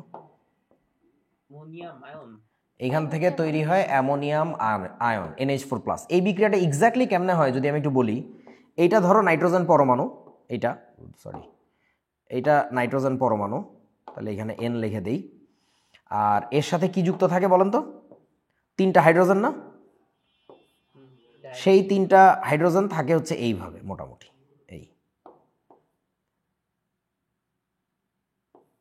এই যে এই পিচি পিচিগুলো হাইড্রোজেন। এখন কিভাবে লিখে আছে, এইগুলো হচ্ছে H, এর সাথে বন্ধন করতে আসতেছে কি আর একটা H+ আসতেছে বন্ধন করতে। এখন এই প্রোটনটা এসে যদি অ্যাটাকটা করে, ধরো এই প্রোটনটা এসে অ্যাটাক করলো হচ্ছে এই কোনায়, এই জায়গায় এসে ফিডানি দিতেছে, কোনো কাজ হবে? কোথায় ফিডানি দেওয়া লাগবে জানো? নাইট্রোজেনের তোমরা কি জানো 1 জোড়া মুক্ত ইলেকট্রন আছে? ওই প্রোটনটা আসলে যুক্ত হইতে পারে কিভাবে? এর সাথে যুক্ত হইতে পারার কারণটা হচ্ছে, মানে এই বাড়িতে কোনো কাজ হবে না, ওর সাথে যুক্ত হইতে পারে তার কারণটা হচ্ছে এই মুক্ত জোড় ইলেকট্রন ও নিতে পারে। H+ এর ইলেকট্রন বিন্যাস কি আছে? 1s0 না? ওর কিন্তু 2টা ইলেকট্রন দরকার স্থিতিশীল হওয়ার জন্য, পারফেক্টলি এখানে 2টা ইলেকট্রন পেয়ে যায় ও বেসিক্যালি। তাহলে যদি এসে এখানে অ্যাটাক করতে পারে, then it gives you a successful outcome. বুঝেছো? তার মানে ওই ফোর্সে শুধু বাড়ি দিলেই হবে না, ফোর্সে পারফেক্ট ওরিয়েন্টেশন থেকে দিতে হবে। বাবা তোরা কি বুঝেছিস? এখন গত দিনের শেখা একটা জিনিস একটু মনে করে দেখো, ওই পারফেক্ট ওরিয়েন্টেশনের পথে যদি আবার ব্লকেজ থাকে, ওই ব্লকেজটাকে আমরা কি বলি জানো? কি বলি ওখানে? কি বেশি মনে আছে কারো? স্টেরিক বাধা শিখছিলাম, স্টেরিক হিন্ড্রেন্স বেশি। এইখানে আপাতত স্টেরিক হিন্ড্রেন্স যথেষ্ট কম দেখা যাচ্ছে, কারণ according to the structure of the molecule ওর যে জায়গাটাতে অ্যাটাক করা দরকার ওই জায়গায় মোটামুটি ফাঁকাই আছে। 3 হাতে 3টা হাইড্রোজেন আর আরেকটা হাত আছে, ওই হাতে 1 জোড়া মুক্ত ইলেকট্রন। সো ওই মুক্ত ইলেকট্রনের দিকে গেলেই হয়েছে। এবং ওই 3 হাতে যে হাইড্রোজেন আছে সেই হাইড্রোজেনগুলো যথেষ্ট ছোট ছোট, সেন্ট্রাল অ্যাটম বড়, পেরিফেরাল অ্যাটমগুলো ছোট। তোমরা কি বুঝেছো আমার কথা? ওকে, সো এই আর কি সিটির কথাবার্তা। এরপরে আসো তোমার অবস্থান্তর অবস্থা তত্ত্ব, যেটাকে ইংরেজিতে আমরা কি বলি জানো? Transitional state theory, TST। So এখন এই TSTর কথা প্রথমে বলি, বইতে নাই, এটা বইতে জাস্ট নাম লেখছে আর হাবিজুবি দিয়ে একটা কথাবার্তা বলছে, পড়ে দেখবা, সো এটা লাগবে না তোমাদের। আর এই TSTর যে কনসেপ্টটা, এটা যথেষ্ট ম্যাথমেটিক্যাল, এটা তোমাদের লেভেলে বোঝানোটা আমার জন্য খুবই কষ্টের। তো তারপরেও তোমাদের মন খুশি করার জন্য আমি কয়েকটা ঘোড়ার ডিম একটু উইকি থেকে বাংলা করে নিয়ে আসছি, যে এটা পড়লে বাচ্চারা মনে করবে মেলা কিছু শিখছি, এটা শুনেই তারা রাতের বেলা ঘুমাইতে চলে যাবে, আমি বেঁচে যাবো, আল্লাহ বাঁচাইছ। সেগুলো একটু শুনে নাও। কি বলছে? প্রয়োজনীয় সক্রিয়ণ শক্তি লাভ করার পর যখন দুটি সক্রিয় অণু পরস্পরের নিকটে আসে, অণু হোক, পরমাণু হোক, আয়ন হোক, স্পিসিস হোয়াটএভার, যখন কাছে আসে তখন তারা তাদের মধ্যস্থ পূর্বের বন্ধন ভেঙে নতুন নতুন বন্ধন গড়তে থাকে। কথাটা বোঝা নাই? যখন ওই নির্দিষ্ট পরিমাণ শক্তি নিয়ে দুইটা অণু পরস্পরের কাছে আসে,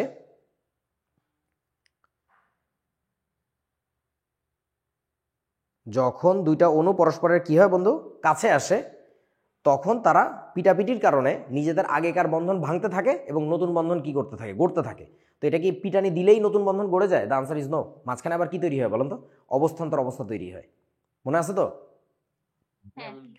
আচ্ছা, সো উভয় সক্রিয় অণুর মধ্যস্থ বন্ধন ভাঙা গড়ার ক্ষণস্থায়ী এরূপ অবস্থাকে সক্রিয়ণকৃত জটিল, মানে সক্রিয়িত জটিল, অ্যাক্টিভেটেড কমপ্লেক্স অবস্থা বলে।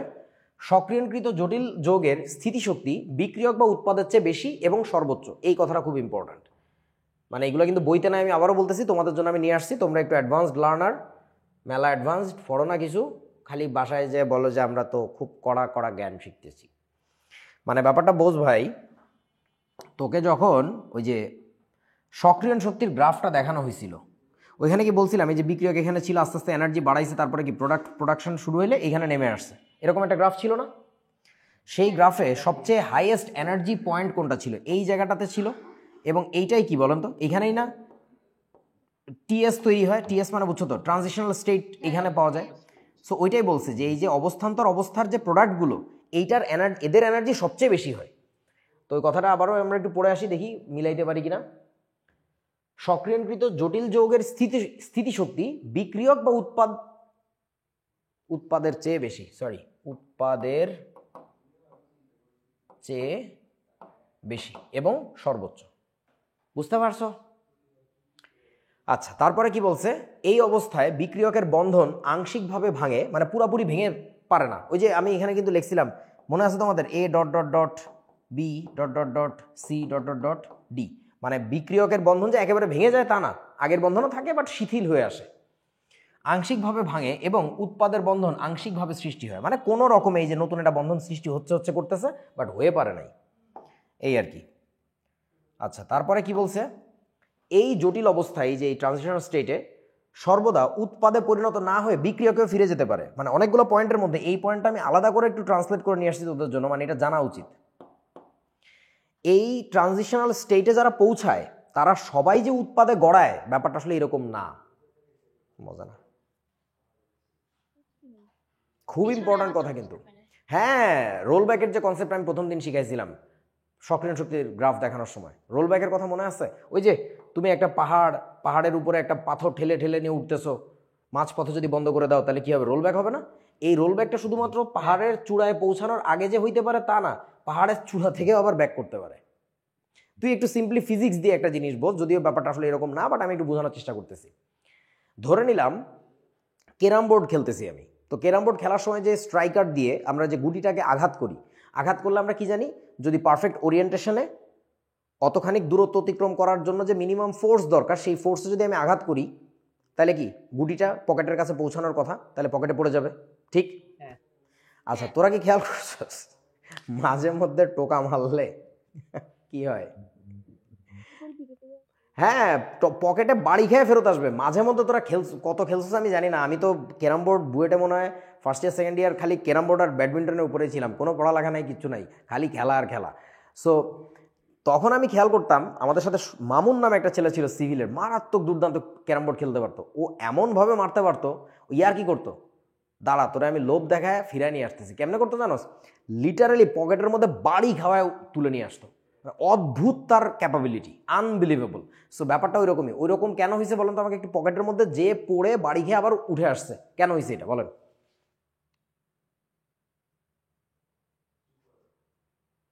ফিজিক্স? হ্যাঁ, তোমার রিকোয়ার্ড অ্যামাউন্ট অফ ফোর্সের চেয়ে অনেক বেশি দিছো, তখন কি হয়েছে? ও ওইখানে যে স্থিতিশীল হইতে পারে নাই, ওইখানে যে ধাক্কা খেয়ে আবার ফেরত আসছে। এবং এই ঘটনাটা সে করতে পারতো খেলা শুরু হওয়ার প্রথম দিকে নাকি শেষের দিকে বলেন তো আমাকে একটু?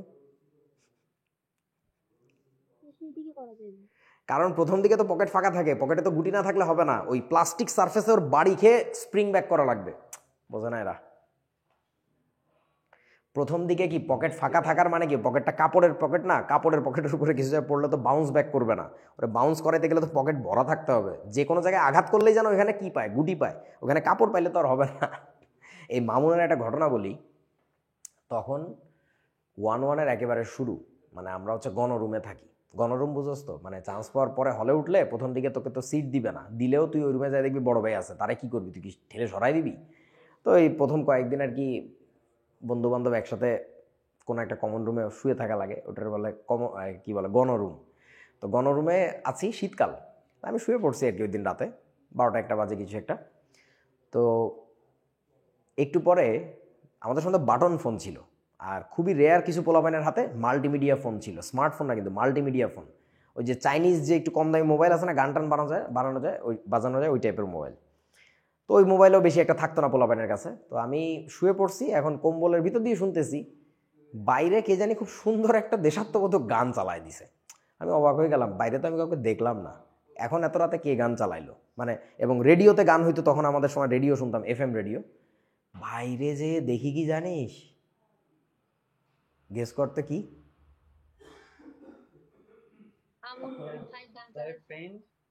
মামুন গান গাচ্ছে খালি গলায়। আল্লাহর কসম আমি উঠে এসে দেখে যা অবাক হয়েছি যে একটা মানুষের খালি গলার গান শুনে মনে হচ্ছে লিটারেলি এখানে রেডিওতে গান বাজতেছে, কোনো মিউজিক নাই, কিচ্ছু নাই, মানে এত সুন্দর তার কণ্ঠ ছিল, আনবিলিভেবল। এনিওয়ে আসো বন্ধুরা, সো আমরা মামুন ভাইয়ের কাছে যাই, অনেক কিছু শিখে আসি। তো এই জটিল অবস্থায় সর্বদা উৎপাদে পরিণত না হয়ে বিক্রিয়কেও ফিরে যেতে পারে। বুঝতে পারছো কি বন্ধুরা? এবং এই জিনিসটা ওই যে সক্রিয় শক্তির গ্রাফ যেটা তোমাদেরকে দেখাইছিলাম, ওটা বাস্তব জীবনের সাথে যেমন রিলেট করছি, এইটাকেও একটু বাস্তব জীবনের সাথে রিলেট করো। যে কোনো একটা সার্টেন অ্যাচিভমেন্টের জন্য তোমার জীবনে যতটুকু এফোর্ট দেওয়া দরকার, ওটা দেওয়ার পরেও মাঝে মধ্যে কি হইতে পারে বলেন তো? না, বেশি এফোর্ট দিলেই যে শুধু হবে তা কিন্তু না, আমি বলছি প্রথমেই, ওইটা জাস্ট একটা এক্সাম্পল ছিল, আমি জাস্ট বোঝানোর জন্য বলছি। আরে বাবা, এমনও হইতে পারে two species were almost about to get connected and form a product, but পাশে আরেকটা ঘটনা ঘটতেছে, যে ঘটনার কারণে ওরা বাধাপ্রাপ্ত হয়েছে। ডান, তারা they were almost about to get connected but they just couldn't at the very last moment. এটা হইতেই পারে, তোমরা বোঝো নাই আমার কথা। ওকে, সো চলো এখন ঘটনা এই তাহলে কিন্তু আবারও বলে দিচ্ছি, মনে করাই দিচ্ছি, এই TST নিয়ে মাথা কামানো লাগবে না, এটা পরীক্ষাও আসে না, বইতেই নাই। তোরা খুলে দেখবি যে খালি নাম লেখার পরে বকর চক্কর দুই একটা লাইন বলে শেষ করে দিছে। আমি তো একটু গুছায় লিখছি জিনিসটা আসলে কি। ওকে, সো প্রভাবকের প্রভাবন কৌশল, এটা যদি কি বলে দেশ ভালোর দিকে যায়, তাহলে এই টপিক থেকে অনেক প্রশ্ন আসা উচিত। যদি স্যারদের হঠাৎ করে হেদায়েত ফেরত আসে, মানে এই টপিকটা খুবই গুরুত্বপূর্ণ। এবং মানে উন্নত সমস্ত দেশে এইগুলো নিয়ে বেশ পড়াশোনা হয়, আমাদের দেশে আমাদের সময় বেশি একটা হইতো না, বাট একটু জানা ভালো আর কি। তো প্রভাবন কৌশল মানে আমরা তো শিখলাম যে বিভিন্ন বিক্রিয়ায় বিভিন্ন প্রভাবক থাকে। যেমন ধরো ইথেন গ্যাসের সাথে তোমার ইথিনের সাথে হাইড্রোজেনের বিক্রিয়ায় মনে আছে কি প্রভাবক ইউজ করে? নিকেল, কারো মনে নাই? আচ্ছা, তারপরে আমাকে একটু বলো তো, নাইট্রোজেন হাইড্রোজেন বিক্রিয়া করে যে অ্যামোনিয়া তৈরি করে, তখন কে প্রভাবক হিসেবে কাজ করে? লোহার চূর্ণ, তাই না? তো এরকম আবার ওইখানে প্লাটিনাম অমোনা ইউজ করা যায়। তো এখন ঘটনা হচ্ছে এই যে বিভিন্ন বিক্রিয়া, যে বিভিন্ন পদার্থ আমরা প্রভাবক হিসাবে দিচ্ছি,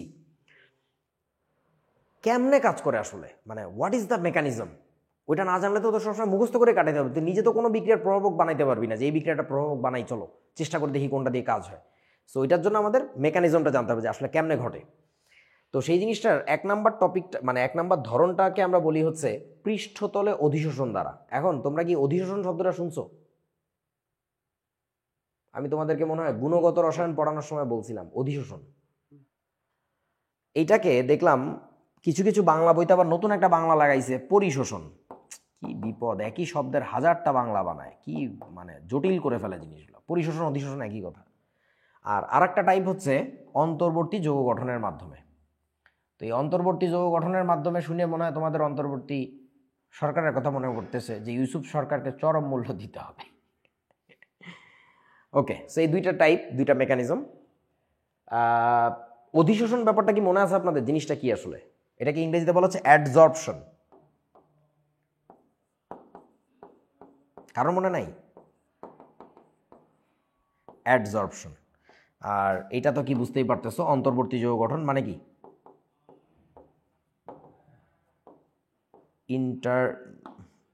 MEDIARY ইন্টারমিডিয়ারি কম্পাউন্ড তৈরি করবে। এই বেটা গরুর দল, তোদের কারো মনে পড়ে না অধিশোষণ জিনিসটা কি? কি বিপদ তোদেরকে নিয়ে। আচ্ছা মনে করে দেই, ধরেন এক টুকরা ফোম, এই ফোমটাকে আমি পানির মধ্যে নিয়ে চিপড়াইলাম, বাংলায় কি বলে, চিপলাম, চিপে ছেড়ে দিয়ে এইবার পানির উপরে টেনে তুলে নিয়ে আসলাম। তাহলে বলেন তো পানিগুলো এই ফোমের গা বরাবর থাকবে নাকি ভিতরেও ঢুকবে? ঢুকবে না? ঢুকবে। তখন আমরা এটাকে কি বলি বন্ধু বলো তো? এটা কি এই তলে পানিগুলা কি শোষিত হয়েছে নাকি অধিশোষিত হয়েছে জানো? এটাকে বলে শোষণ। পুরাপুরি ভিতরে ঢুকে যাওয়াকে বলা হচ্ছে শোষণ। এটাকে আমরা বলবো হইতেছে, এই পাশে লিখি, এটাকে বলা হচ্ছে অ্যাবজর্পশন, ABSORPTION, অ্যাবজর্পশন। বাংলায় কি বলে? শোষণ। এখন ভেবে দেখো, যদি আমি এমন করতাম যে আমার কাছে একটা কাঠের টুকরা আছে, এই কাঠের টুকরাটাকে আমি রঙের মধ্যে সারাদিন ডুবায় রাখছি, রঙের মধ্যে নিয়ে কাঠের টুকরাটা চিপানি দিছি, চিপড়ানি দিলে তো কিছু হবে না, তো বা পানির মধ্যে নিয়ে আমি চিপড়ানি দিছি, তারপরে পানি থেকে বের করে নিয়ে আসছি বা রং থেকে। বলো তো আমাকে একটু, এই পানিগুলা এই রঙে কাঠের টুকরার ভিতরে ঢুকে যাবে নাকি গায়ে গায়ে লেগে থাকবে কোনো রকমে? কোনটা? গায়ে গায়ে লেগে থাকবে। এই ঘটনাটাকে আমরা বলি হচ্ছে কি বলেন তো বন্ধু? অধিশোষণ। বা ওই যে বইতে লেখছে আবার কি বলো, পরিশোষণ। অধিশোষণ ইংরেজিতে বলা হচ্ছে অ্যাডজর্পশন। মানে তুমি কেমনে বুঝলা যে কাঠের ভিতর পর্যন্ত যায় না? তুমি কাঠটাকে কেটে ফেলো, প্রস্থচ্ছেদ বরাবর কেটে ফেলো, কেটে ফেললে দেখবা যে উপর দিয়ে ভিজা, ভিতর দিয়ে শুকনা। তোমরা বোঝো না, মানে ওর গায়ে কিছুক্ষণের জন্য লেগে থাকা, দ্যাটস ইট, আর কিছু না। ওকে, সো অধিশোষণের মেকানিজম কি, আর তোমার অন্তর্বর্তী যৌগ গঠনের মেকানিজমের দু একটা এক্সাম্পল দেখবো আমরা প্রত্যেকটারই। চলো দেখে আসি। তো একটা জিনিস ভেবে দেখ, যদি এই প্রভাবক, এইটা প্রভাবকের গায়ের মধ্যে ঢুকে যাইতো বিক্রিয়কগুলা, তাহলে কিন্তু আসলে বিক্রিয়ার সাকসেসফুল প্রোডাক্ট দিত না। আমার কি লাগবে জানিস? এই কি বলে, প্রভাবকের সাথে বিক্রিয়কের একটা অস্থায়ী একটা ভালোবাসা লাগবে, গায়ের সাথে একটু লেগে থাকলো, এই একটা বিক্রিয়ক আসছে, ওই একটা বিক্রিয়ক আসছে, তাদের মধ্যে দেখা হয়েছে, তারা গুটুর গুটুর বিক্রিয়া করে ফেলছে, এই প্রভাবকের মতো চুপ করে বসে আছে। তোমরা বোঝো নাই? ধন্যবাদ। চলেন এবার পৃষ্ঠতলে অধিশোষণ দ্বারা প্রভাবনের কৌশল। আমাকে একটু বলো তো, এই পৃষ্ঠতলে যে অধিশোষণ দ্বারা প্রভাবনটা হয়, এটা কোন ধরনের প্রভাবনের ক্ষেত্রে হয়? তোমাদেরকে আগে দেখানো হয়েছিল প্রভাবন প্রক্রিয়া দুই প্রকার, প্রভাবন প্রক্রিয়া দুই প্রকার, আর প্রভাবনের মেকানিজমও কিন্তু দুই প্রকার। একটা হচ্ছে প্রভাবনের যেটা বললাম যে প্রক্রিয়া দুই প্রকার, প্রভাবন যে দুই ধরনের হয়, একটা হচ্ছে তোমার কি সমসত্ব প্রভাবন, একটা হচ্ছে অসমসত্ব প্রভাবন। মনে আছে কি? সমসত্ব প্রভাবন মানে হচ্ছে কি, যে প্রভাবনের ক্ষেত্রে বিক্রিয়কগুলো, উৎপাদ এবং কি বলে প্রভাবক সবাই একই ফিজিক্যাল স্টেটে থাকে, তাকে বলা হচ্ছে সমসত্ব প্রভাবন। মনে পড়ছে? আর যদি এমন হয় যে বিক্রিয়কগুলা এক ভৌত অবস্থায় আছে, যেমন ধরো ওই যে ইথিনের সাথে হাইড্রোজেন গ্যাসের বিক্রিয়ায় প্রভাবক হিসাবে কি থাকে? নিকেল। তার মানে নিকেল হচ্ছে সলিড, আর ওই দুটো হচ্ছে আবার কি? গ্যাস। সো ওগুলাকে আমরা বলছি অসমসত্ব প্রভাবন। এখন কি মনে হয়, এই যে পৃষ্ঠতলে অধিশোষণ দ্বারা প্রভাবন হবে, এটা কোথায় হয় বলো তো? মানে সমসত্ব প্রভাবনে নাকি অসমসত্ব প্রভাবনে হয়? অসমসত্ব। এটা অলওয়েজ অসমসত্বতে হয়, কারণ ওই প্রভাবকের যে পৃষ্ঠতল, that must have to be something like solid. ওর একটা মানে ফিক্সড একটা সারফেস থাকা লাগে, যার উপরে এসে এসে একজন বসবে, আর একজনের সাথে দেখা হবে, মানে একটা ডেটিং হবে, একটা বন্ধন গঠিত হবে, এখান থেকে চলে যাবে, তারপরে ওই জায়গায় এসে আর একজন বসবে। তোমরা বোঝো নাই মনে আমার কথা? ধন্যবাদ। চলো আমরা কি কি দেখছি এখানে একটু বুঝি, তারপরে উদাহরণে যাইতেছি আস্তে আস্তে। পৃষ্ঠতলে অধিশোষণ দ্বারা প্রভাবন প্রক্রিয়া সংঘটিত হয় মূলত কোথায়? অসমসত্ব প্রভাবনের ক্ষেত্রে। এটা প্রথম কথা জেনে নিলাম। পরের কথা আসো, এক্ষেত্রে প্রভাবক ড্যাশ, প্রভাবকের সক্রিয়, আচ্ছা সক্রিয় স্থান কি তো বলি নাই, কি বিপদ। ধরো এইটা একটা প্রভাবক তল, সারফেস। এই সারফেসের ব্যাপারটা এরকম,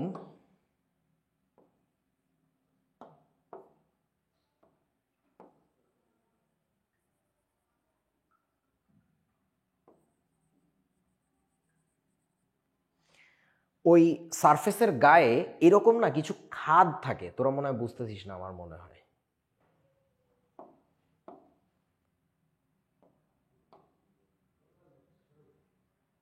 ওকে,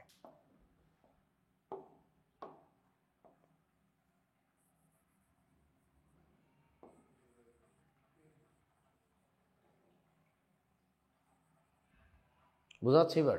হ্যাঁ, হ্যাঁ একেবারে মাইক্রোস্কোপিক লেভেলে যদি ঢুকে যাও তখন যেটা দেখবা সেটা হচ্ছে এই প্রভাবকের গায়ে আহ, এরকম কিছু গ্যাপ আছে। এখন ধর যে বিক্রিয়কটা বিক্রিয়া করতে আসতেছে,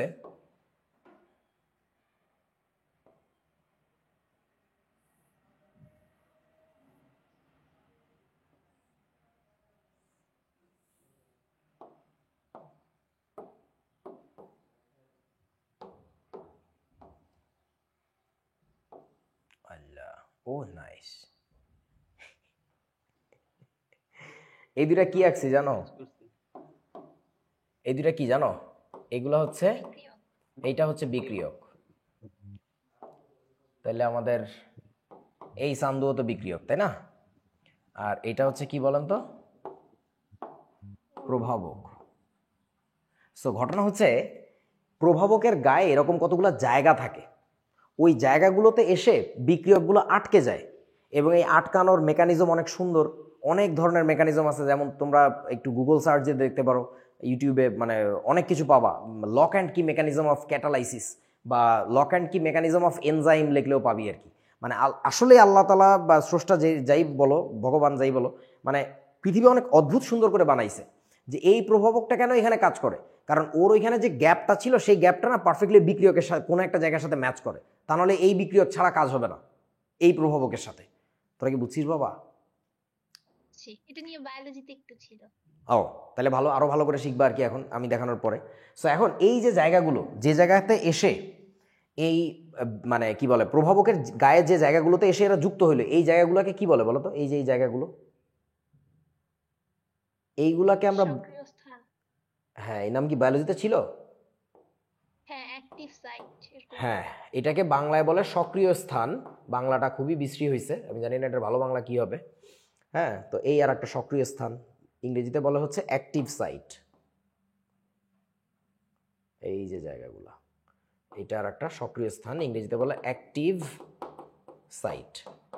সো এখন এই অ্যাক্টিভ সাইটগুলো ক্রিয়েট করার জন্য অবশ্য ওই যে তোমার প্রভাবকটাকে আমরা ব্যবহার করি, সেই প্রভাবকটা আবার স্মুথ সারফেস হইলে হয় না, মাইক্রোস্কোপিক লেভেলে ওর গায়ে পোর থাকা লাগে। পোর মানে বুঝছো তো, ছিদ্র থাকা লাগে।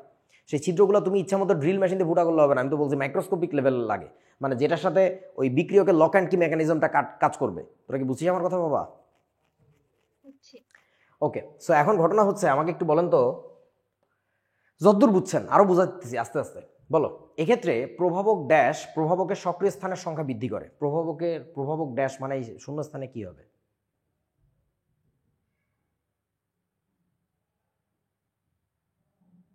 বলতে পারবা? প্রভাবক ড্যাশ প্রভাবকের সক্রিয় স্থান মানে অ্যাক্টিভ সাইটের সংখ্যা হ্রাস করে। কারা? প্রভাবক সহায়ক। এটা হবে হচ্ছে প্রভাবক সহায়ক। আর এটা কি বলেন তো? প্রভাবক বিষ। ইমন বলল এটা যদি সহায়ক হয় তাহলে ওটা তো বিষ হবেই। আসলে ঘটনাটা যেটা হয় সেটা হচ্ছে, এই যে অ্যাক্টিভ সাইটগুলো থাকে না, এই অ্যাক্টিভ সাইটের মধ্যে এসে ধর কিছু পদার্থ নিজেই আটকে গেছে, তখন যেটা হয় এই অ্যাক্টিভ সাইটের সংখ্যা কি কমে যাচ্ছে। ওইটা তাহলে কি হিসাবে কাজ করবে? প্রভাবক সহায়ক নাকি প্রভাবক বিষ? বিষ হিসাবে কাজ করবে। সো ডিপেন্ডস, অমুক তমুক আর কি, হাবিজুবি। চলো এবার আমরা একটু আরেকটা কাজ করি। কিছু ইংরেজি কথা একটু পড়তে হবে, একটু শিখতে হবে। Adsorption can occur by physical attachments like VWF. আচ্ছা তোমরা একটু এই কথাটা পড়ো, আমার একটু এখানে চার্জারটা ডিসকানেক্ট করতে হবে, তারাও পড়ো। ভিডাব্লিউএফ মানে কি বুঝছেন আপনারা? Van der Waals force, right.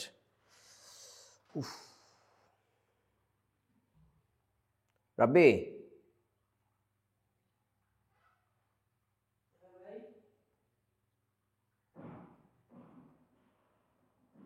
ওই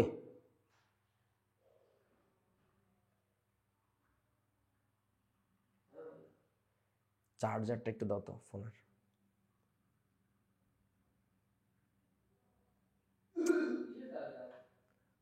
ফোনের ওই 65 ওয়াট যেটা বড়।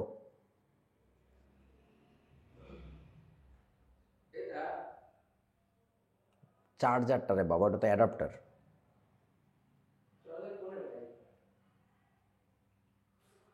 আরে এই বন্ধু পড়ছো তোমরা? দাঁড়াও, পাওয়ার সেভিং মোড কেমনে দেয়?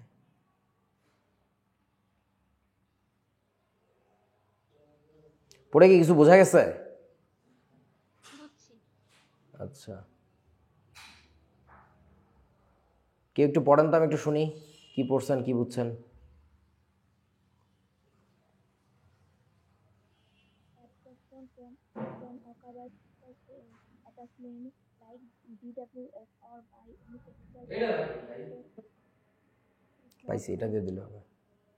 Adsorption can occur by physical attachment like VWS or by any chemical bonds. মানে অধিশোষণ এই প্রক্রিয়াটা ঘটবে ফিজিক্যালি অ্যাটাচমেন্টের কারণে, আর এটা হবে এই ভ্যান ডার ফোর্স আর রাসায়নিক বন্ধনের কারণে। The surface of the catalyst is not smooth, cracks, gaps, corners, holes can be there, এবং এই ক্যাটালিস্টের সারফেস বা হলে ওটা স্মুথ হবে না, স্মুথ হবে না আর কি। তো those irregular surface are called sites, আর এই ইরেগুলার গুলোকে বলা হয় সাইড। মানে হ্যাঁ, অ্যাডজর্পশন মানে ওই যে অধিশোষণ can occur by physical attachments, মানে যে ফিজিক্যালি এসে অ্যাটাচ হইতে পারে, সেটার জন্য যে সামান্য ফোর্স কাজ করে যেটাকে আমরা বলতেছি ভ্যান ডার ওয়ালস ফোর্স, এটাও হইতে পারে। Or by any chemical bonds, অন্য যে কোনো ধরনের বন্ডও হইতে পারে। যেমন তোমরা প্রায় দেখবা যে সন্নিবেশ বন্ধন হয়, হাইড্রোজেন বন্ড ফর্ম করে, মানে বিভিন্ন জায়গায় বিভিন্ন রকম। দ্য সারফেস মানে পৃষ্ঠতল of the catalyst is not smooth, এই কথাটাই বলতেছিলাম যে তোমার যখনই এই টাইপের পৃষ্ঠতলে অধিশোষণ ঘটে তখন সারফেসটা স্মুথ হলে হবে না। ক্র্যাকস, ক্র্যাকস মানে বুঝো তো ফাটল, গ্যাপস কোনো একটা গর্ত, কর্নার্স মানে কোনাগুলাতেও হইতে পারে, হোলস গর্ত ক্যান বি দেয়ার।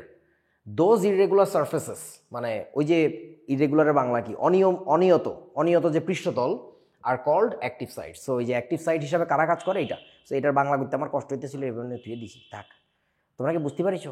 ভাইয়া এই বন্ধনগুলো কি সবসময় দুর্বলই হয়? দুর্বল, দুর্বল মানে লাইক ওটা পার্মানেন্ট কোনো সমাধান না। যেমন তোমাদের একটা উদাহরণ দিছিলাম কিনা আমার খেয়াল নাই, ওই যে কিন্তু যদি কোনো প্রভাবক ধরেন ইলেকট্রন ছেড়ে দিছে, কোনো একটা বিক্রিয়ক নিয়ে নিছে, তখন তো সেটা আয়নিক বন্ধ হইতে পারে। নর্মালি ওইটা তাহলে অন্তর্বর্তী যৌগ গঠনের মাধ্যমে হয়ে যাচ্ছে। মানে যদি প্রভাবক ওর কাছ থেকে ইলেকট্রন নিয়েই ফেলে তাহলে তো অন্তর্বর্তী যৌগ গঠন হয়ে যাচ্ছে। কিছু মনে বুঝিস নাই? তখন ওটা ভাঙে কিভাবে? ওটা ভাঙে কারণ ওইটা কোনো স্টেবল আউটপুট না। ওইটা ওই যে টিএসটি যেটা সাজেস্ট করছে যে ওই অবস্থান্তর অবস্থার যে শক্তি ওটা আরও অনেক হাই, ওটা হচ্ছে লোয়ার গ্রাউন্ডে যাওয়ার সে চেষ্টা করে। বোঝো নাই কিছু? বুঝছি। আচ্ছা, সো এই বিক্রিয়ার প্রভাবে আমরা এটা ব্যবহার করলে কি পাচ্ছি, CH3 সিঙ্গেল বন্ড CH3। এটার উদাহরণ কি দিছিলাম যে এখানে নিকেল কেন কাজ করে, মানে ওয়াই নিকেল? না ভাই এটা বলেননি। আচ্ছা, নিকেলের স্পেসিফিক ইলেকট্রনিক কনফিগারেশনটা যদি দেখো, নিকেলের কনফিগারেশন কেমন, আর্গন থাকে, তারপরে কি থাকে, 3D না 4S কোনটা বলো? কিন্তু 3D থাকবে, কিন্তু ইলেকট্রন দিব কোথায় আমরা, 4S। আচ্ছা দিলাম। তারপর আর একটু কাহিনী বাকি আছে, এই যে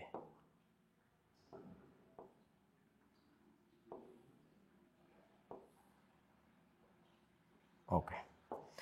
তারপরে ইলেকট্রন বিন্যাস আমরা যদি দেই তাহলে কেমন করে হবে, 18-র পরে এখানে দুইটা যাবে 20, 21, 22, 23, 24, 25, 26, 27, 28।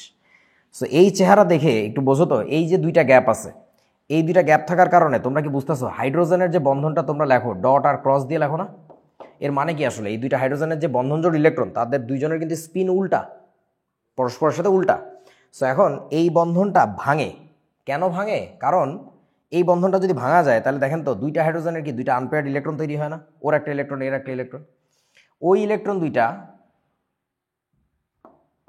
আমি এভাবে আঁকতেছি, ধরো একটা হাইড্রোজেন এই পাশে আর একটা হাইড্রোজেন হচ্ছে এই পাশে। সো এর হাইড্রোজেনটাকে আমি এইভাবে দিলাম আর ওর হাইড্রোজেনটাকে আমি এইভাবে দিলাম। তোমরা কি বুঝতেছো এই বস্তুটা চেষ্টা করে এর ভিতরে এসে ঢোকার, এই যে এর সাথে একটা বন্ধন করার, বোঝা নাই মনে হয় কিছু, এ চেষ্টা করতেছে এর মধ্যে এসে ঢোকার, তার মানে কি ওর পৃষ্ঠতলের সাথে লেগে যাচ্ছে না। তোদের কি মনে হয় এটা কোনো একটা সাকসেসফুল প্রোডাক্ট? না। সিমিলার কন্ডিশনটা কে করার চেষ্টা করতেছে? ওই একই গ্যাপের মধ্যে, ওই একই ছিদ্রের মধ্যে, মানে অরবিটালের মধ্যে ইলেকট্রন ঢুকানোর চেষ্টা করতেছে, কিন্তু এই বলদে।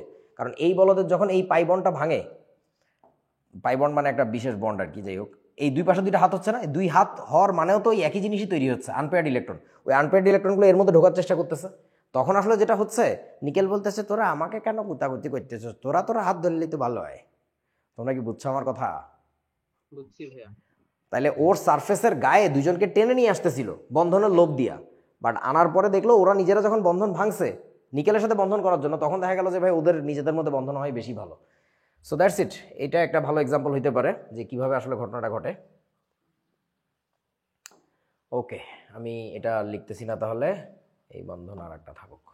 ওকে, গেল। এগুলো আসবে বলে আমার মনে হয় না, বাট একটু জেনে রাখো আর কি।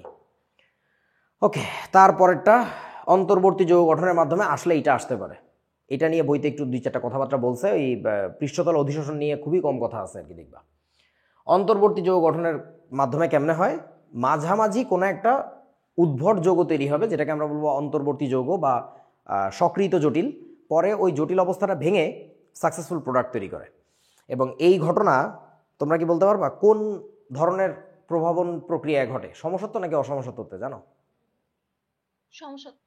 এটা ডেফিনেটলি সমসত্বতে ঘটবে, কারণ সিমিলার প্রোডাক্ট বিক্রিয়কের সাথে সিমিলার ম্যাটেরিয়াল যুক্ত হয় আর কি, পুরো একটা প্রোডাক্ট বানায় ফেলে, হোক সেটা অস্থিতিশীল, বাট কোনো একটা প্রোডাক্ট তো বানায় ফেলে। সো ডেফিনেটলি ওটা হচ্ছে সমসত্ব মাধ্যমে হবে। তো আমি একটু তাইলে একটা কাজ করি, এগুলো একটু শূন্যস্থান পূরণ করে আসি। বলো তো এখানে কি হবে? অন্তর্বর্তী যৌগ গঠন দ্বারা প্রভাবন প্রক্রিয়া সংঘটিত হয় মূলত কোথায়? সমসত্ব প্রভাবন। সমসত্ব প্রভাবন প্রক্রিয়ায়। এটা গেল। তারপরে শূন্যস্থানটা পূরণ করো। এক্ষেত্রে প্রভাবকের ঘনমাত্রা বৃদ্ধি করলে বিক্রিয়ার বেগ ড্যাশ পায়। কি মনে হয়? প্রভাবকের যদি ঘনমাত্রা বাড়াই, এবার একটা অদ্ভুত কথা বলতেছি, কিন্তু আগে কিন্তু সবসময় কথা বলছি বিক্রিয়কের ঘনমাত্রা বৃদ্ধি বা হ্রাস নিয়ে। এখন বলতেছি প্রভাবকের যদি ঘনমাত্রা বাড়াই, তাহলে বলেন তো বিক্রিয়ার গতি বাড়বে নাকি কমবে নাকি অপরিবর্তিত থাকবে?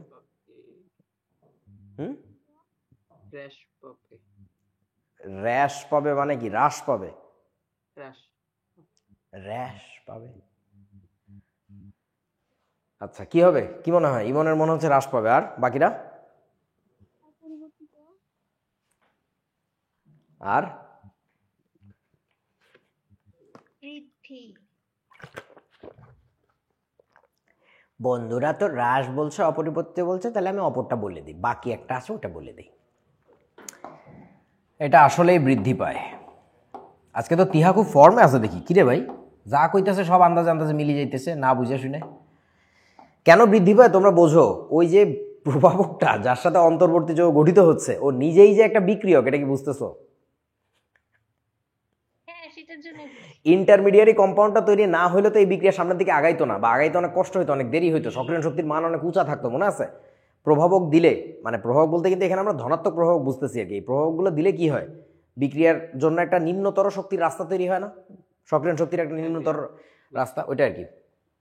আচ্ছা চলো আমরা একটু উদাহরণ দেখে আসি, তাহলে মনে হয় বুঝবো। এই যে একটা ভালো উদাহরণ, সালফার ডাইঅক্সাইডের সাথে অক্সিজেনের বিক্রিয়ায় নাইট্রিক অক্সাইড যে প্রভাবক হিসাবে কাজ করে সালফার ডাইঅক্সাইড তৈরির জন্য, দেখো এরা সবাই কিন্তু গ্যাসীয়। এটা গ্যাস, এটা গ্যাস, এটা গ্যাস, এটা গ্যাস। সমসত্ব প্রভাবন। সমসত্ব প্রভাবনে তাহলে অন্তর্বর্তী যৌগ গঠিত হয়। আর যখন অসমসত্ব প্রভাবন হয় তখন আসলে কোনটা? তল দ্বারা অধিশোষণ ঘটে।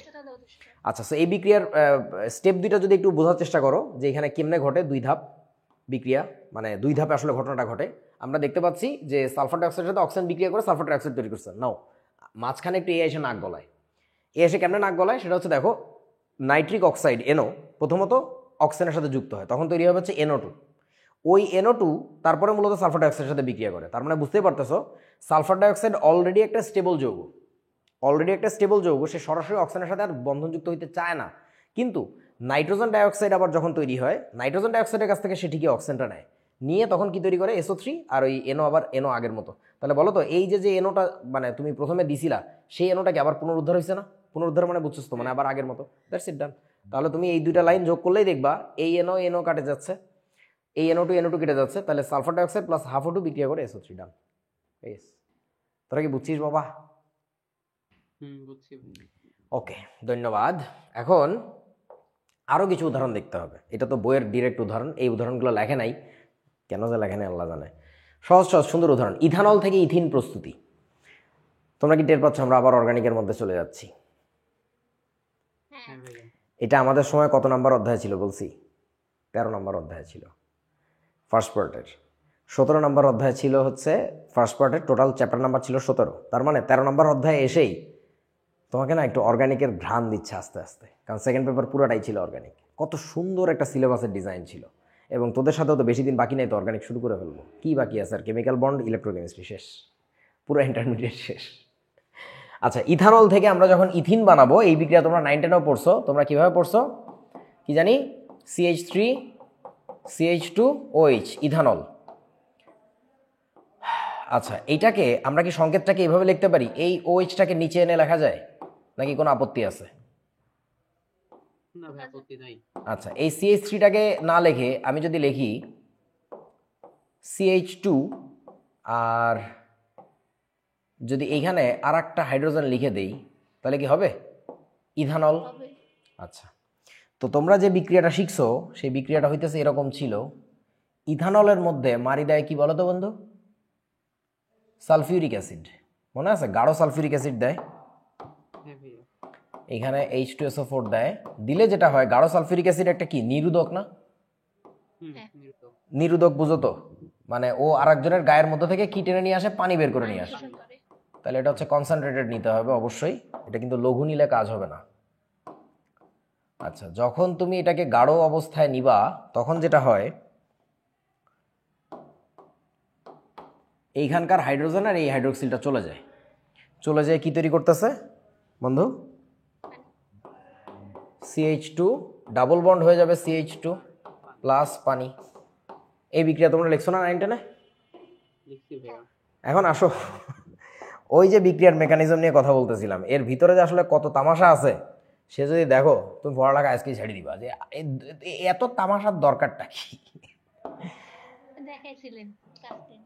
ও, 10-এ আমি দেখাইছিলাম? হায় হায়, কি কয়, আমি তো লোকটা বেশি ভালো না রে, এত কিছু দেখাইতে হয় 9 10-এ, তাহলে আর ইন্টারে ব্যবসা হয় না? ও সরি, আমি এটাও বলে ফেললাম নাকি? এ হে, কি যে বিপদ, এগুলো 9 10-এ দেখাইলে কেমনে, রেখে দিতে হবে এইটাই। আসো, এইটার সাথে আসলে যখন সালফিউরিক অ্যাসিডের বিক্রিয়া হয়, কেন সালফিউরিক অ্যাসিডের বিক্রিয়া হয়? এ সব হচ্ছে কি বলে এটাকে, মানে হোমোজেনাস মিডিয়াম, বাংলায় কি কয়, সমসত্ব সিস্টেমে কাজ হচ্ছে। তো এর সাথে সালফিউরিক অ্যাসিডের বিক্রিয়াটা HSO, সালফিউরিক অ্যাসিডকে এভাবে লেখা যায় H বন্ড SO4H। হ্যাঁ ভাই, লেখা যায়। তখন যেটা হয় বন্ধু, এইখান থেকে আসলে ইমন বলো তো কি চলে যায়?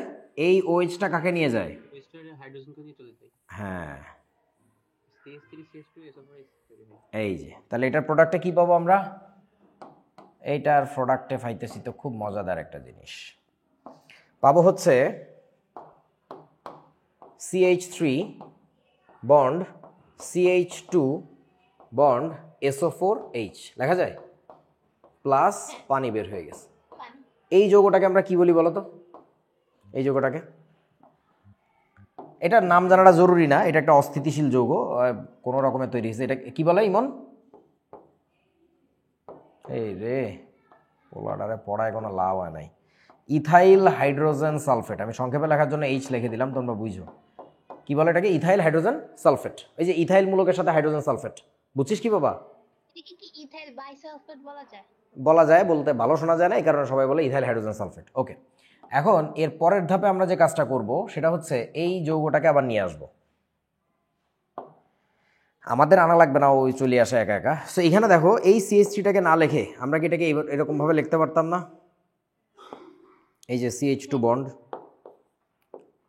তখন কি হয় বলো তো? এইখানকার এই যে দেখো, কে এটা, কে বলো তো? Sulphuric acid. সালফিউরিক। তখন মূলত এই সালফিউরিক অ্যাসিডটা নিজে থেকে আবার বের হয়ে যায়, বলে না আমার এখানে থাকতে ভালো লাগতেছে না। কেন? এই বাইসালফেট মূলকটা প্রচণ্ড ইলেকট্রন আকর্ষী, ইলেকট্রন টানতে থাকে, তখন ওই কার্বন সাপ্লাই দিয়ে পারে না, বলে যে আমার সাথে হাইড্রোজেনকে দিলে আমি ওর কাছ থেকে আরও রক্ত মাংস চুষিয়ে খাইতে পারবো। তোমরা বোঝো তো না, কার্বনের চেয়ে কি হাইড্রোজেন বেশি, সরি কম তড়িৎ-ঋণাত্মক না? হ্যাঁ। তখন ওর সাথে হাইড্রোজেন যুক্ত থাকলেও আরও বেশি স্থিতিশীল থাকবে। তখন যেটা হবে বন্ধু, কি হবে বলো তো বন্ধু? ওই যে ঘোড়ার ডিম তৈরি হয়ে যাবে। ইথিনটা তৈরি হবে আর পানি H2SO4 বের হয়ে যাবে। এটা গেল, আর সাথে কি তৈরি হয়েছে? H2SO4। তুমি এই দুইটা লাইন যদি যোগ করো, আমি আর যোগ করলাম না, এই দুইটা লাইন যোগ করলে ওটা পেয়ে যাবো। বাট মাঝখানে সালফিউরিক অ্যাসিড নিজে যে নাক গলাইছিল, একটা ইন্টারমিডিয়েট কম্পাউন্ড বানাইছিল। দূরও বোঝে না এরা আমার কথাবার্তা। বুঝছি ভাই। এই ঘোড়ার ডিমটাই হইতেছে তোর কি বলতো বাবা? অন্তর্বর্তীকালীন সরকার, ইউসুফ সরকার। অন্তর্বর্তী যৌগ চরম মূল্য দিয়ে বেরিয়ে চলে এসে। বুঝছিস কি? বুঝছি। That's it. এই তো একটা উদাহরণ দেখলাম, ইথানল থেকে ইথিন কেমনে বানায়। তারপর আসো ফ্রিডেল ক্রাফটস অ্যালকাইলেশন বিক্রিয়া। এটা তোমরা বুঝবা কিনা আমি জানি না, জাস্ট একটু বলে রাখি। এই ক্ষেত্রেও তোমার অন্তর্বর্তী যৌগ গঠিত হয়। ফ্রিডেল ক্রাফটস অ্যালকাইলেশন নাম শুনছো? আচ্ছা, অর্গানিকের জিনিস আর কি। আমাকে একটু কি নাম ওর, ইমন বলে শোনাবে কার সাথে কার বিক্রিয়া হবে জানো? বেনজিনের সাথে ক্লোরিনের। আল্লাহ, ফোলাটাকে ফড়ানো আমার পুরাই বৃথা গেছে। অ্যালকাইল হ্যালাইডের বিক্রিয়া হবে। সো এই বিক্রিয়ায় যেটা হবে বন্ধু, একটা বিশেষ প্রভাবক আমরা কাজে লাগাই। সেই প্রভাবকটা হইতেছে কি বলো ইমন? হায় রে, এখানে হচ্ছে অনাদ্র অ্যালুমিনিয়াম ক্লোরাইডকে কাজে লাগাইতে হয়। এই বিক্রিয়াগুলো তোমরা একটু দেখে রাখো অর্গানিক পড়ানোর সময়, তখন তোমার স্মৃতিতে যখন আসবে তখন তুমি অনেক ভালো বুঝবা। এখন জাস্ট একটু শুনে রাখো আর কি, সবার বোঝা লাগবে না। আর ইমনরে তো আমি কি করবো আমি জানি না। তো এই বিক্রিয়া যেটা হয়, প্রোডাক্ট হিসাবে আমরা পাই বেনজিনের মাথার উপরে কে যুক্ত হবে ইমন? লজ্জা, লজ্জা। এই তো, তুই যে কি লজ্জাটা দিতেছস আমারে, নাকি তুই নিজে লজ্জা নিতেছস আমি জানি না। এই যৌগটার নাম কি কেউ পারেন আপনারা?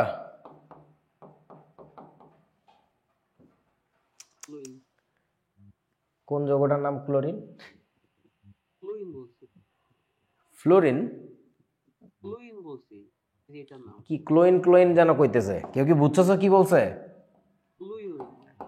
এটাকে বলে টলুইন। তুই টুলিন টুলিন টুলিন টুলিন কি টুলিন টুলিন, এটাকে বলে টলুইন। হ্যাঁ, এখন এই বিক্রিয়াটা যে তুমি দেখলে দুড়ুম করে এক লাইনে হয়ে গেল, এটা আসলে দুড়ুম করে এক লাইনে হয় নাই।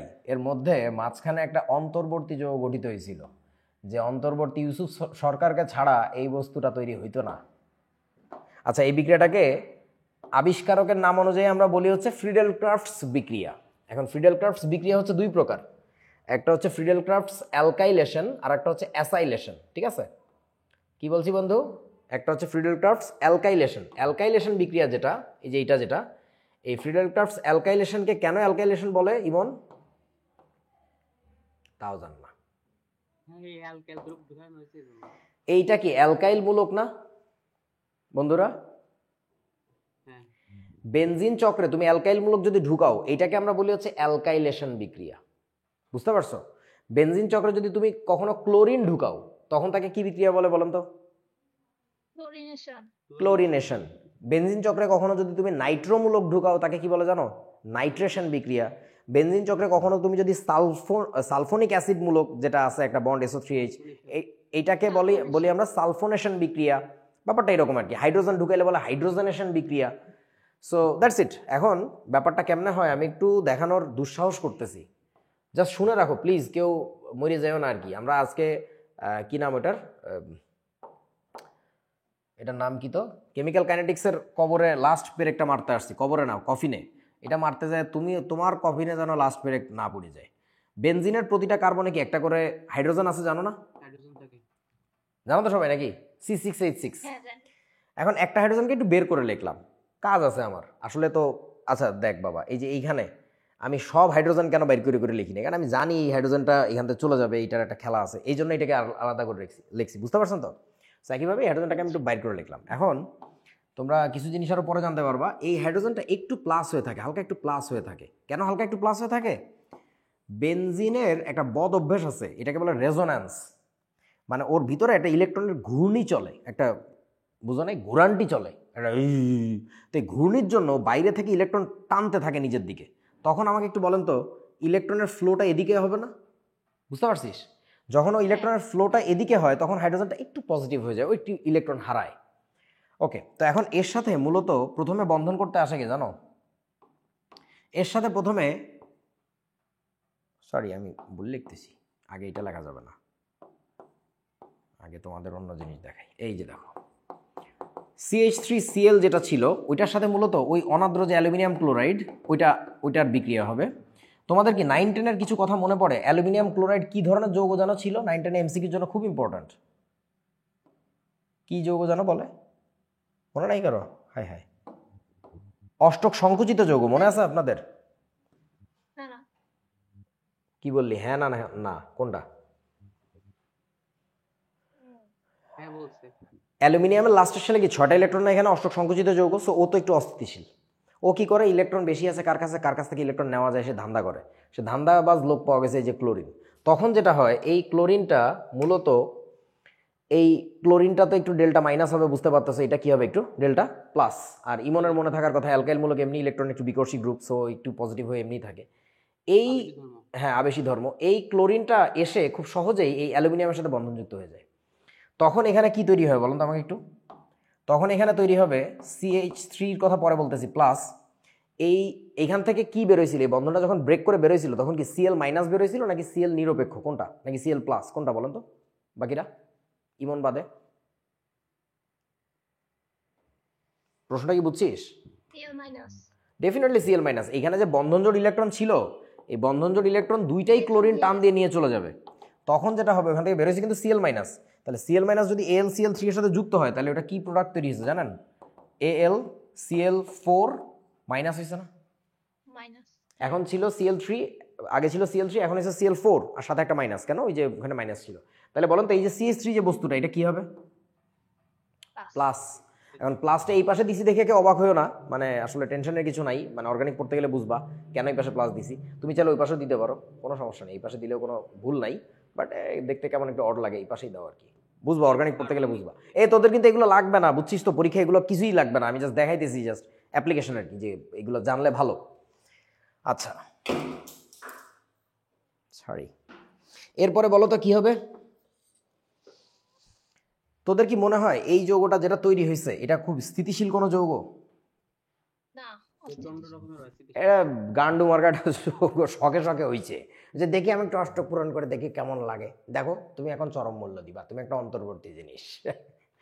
এখন যেটা হবে সেটা হচ্ছে ওই বেনজিনকে লাগবে আমার, আমি প্রথমে ভুল করে ওটার আগে লিখে ফেলছিলাম। এই বেনজিন বাবা আসলো, বেনজিন বাবা তো সারা জীবন এইভাবেই থাকে, তার সাথে যুক্ত হবে কি জানো?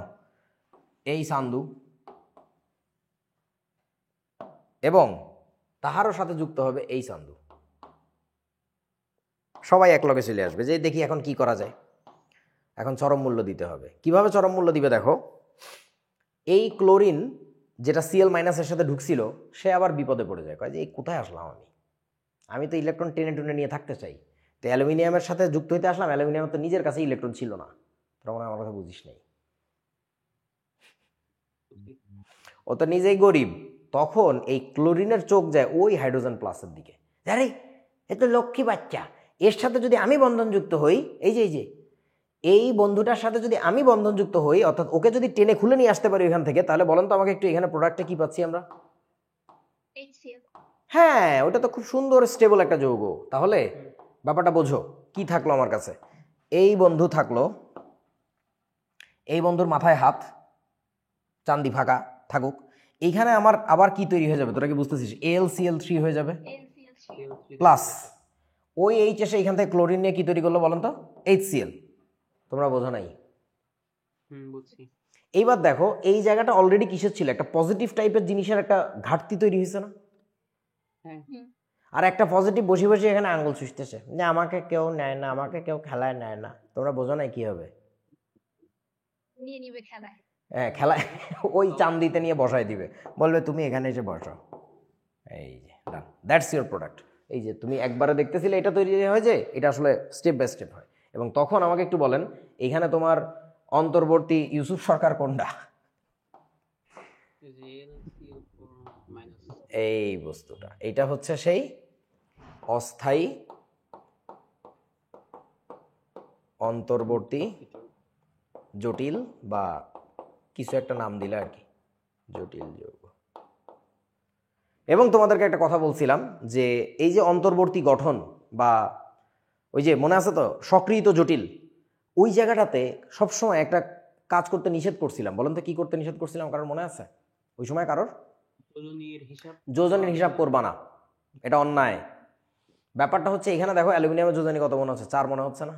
এটা হাস্যকর ব্যাপার। হ্যাঁ এটা আসলে মানে কিছু সময়ের জন্য বানাইছে, তুমি এটা দেখে হাসাহাসি করতেছো, ব্যাপারটা এরকম আর কি।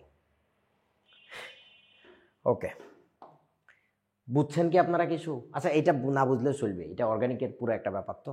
বাট মনে রাখো, অর্গানিক কেমিস্ট্রি নিয়ে একটু ভয়ও পাও, আবার একটু মজাও পাও। আমি যে কারণে বলি যে অর্গানিক ভালো করে বুঝতে গেলে ইনঅর্গানিকের সাপোর্ট লাগে।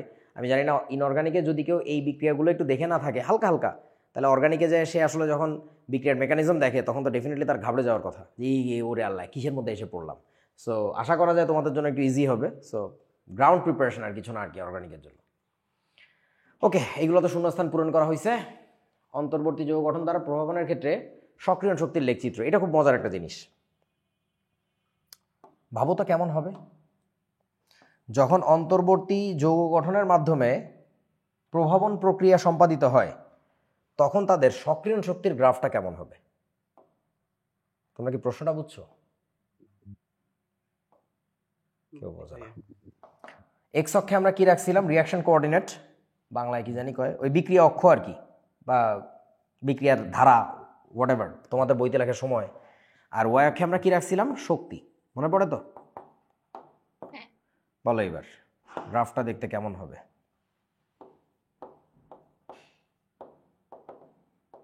গ্রাফটা আসলেই খুবই সুন্দর, এই জন্য আমি দেখাইতে নিয়ে চলে আসছি নাচতে নাচতে। যেটা দেখাই বাচ্চাদের খুব ভালো লাগবে, বুঝবে না আমি জানি, কিন্তু দেখাই, আমার ভালো লাগবে। একটু জ্ঞান ফলানো যাবে।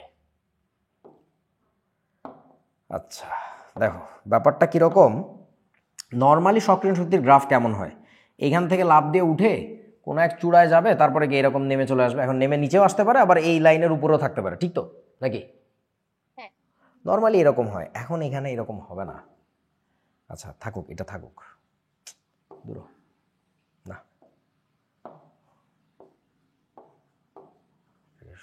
ওমা কি হলো? বাহ, ওকে। দেখো এবার যেটা হবে, এইখান থেকে উঠবে ঠিকই, উঠে কোনো একটা চূড়ায় যাবে, বোঝা নাই? যৌগ বানানো শুরু করবে, দেখবে শান্তি হয় না, তখন হয়তো বা আর একটা বানাবে। তোরা বুঝিস না আমার কথা। এখানে ইন্টারমিডিয়ারি কম্পাউন্ড তৈরি হচ্ছিল না?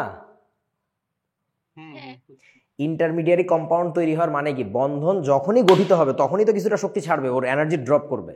সো তাইলে ব্যাপারটা এরকম, এইখান থেকে যে উঠে অনেকটা চূড়ার মতো হবে। হ্যাঁ হ্যাঁ হ্যাঁ, এই যে এইখানে ধরো, এটা আমাকে বলো তো এটা কোন ধরনের বিক্রিয়া? তাপোৎপাদী নাকি তাপহারী? তাপহারী। তাপহারী। কেমনে বুঝলাম? এই লাইনের উপরে আছে, বিক্রিয়কের চেয়ে উৎপাদের শক্তি বেশি আছে।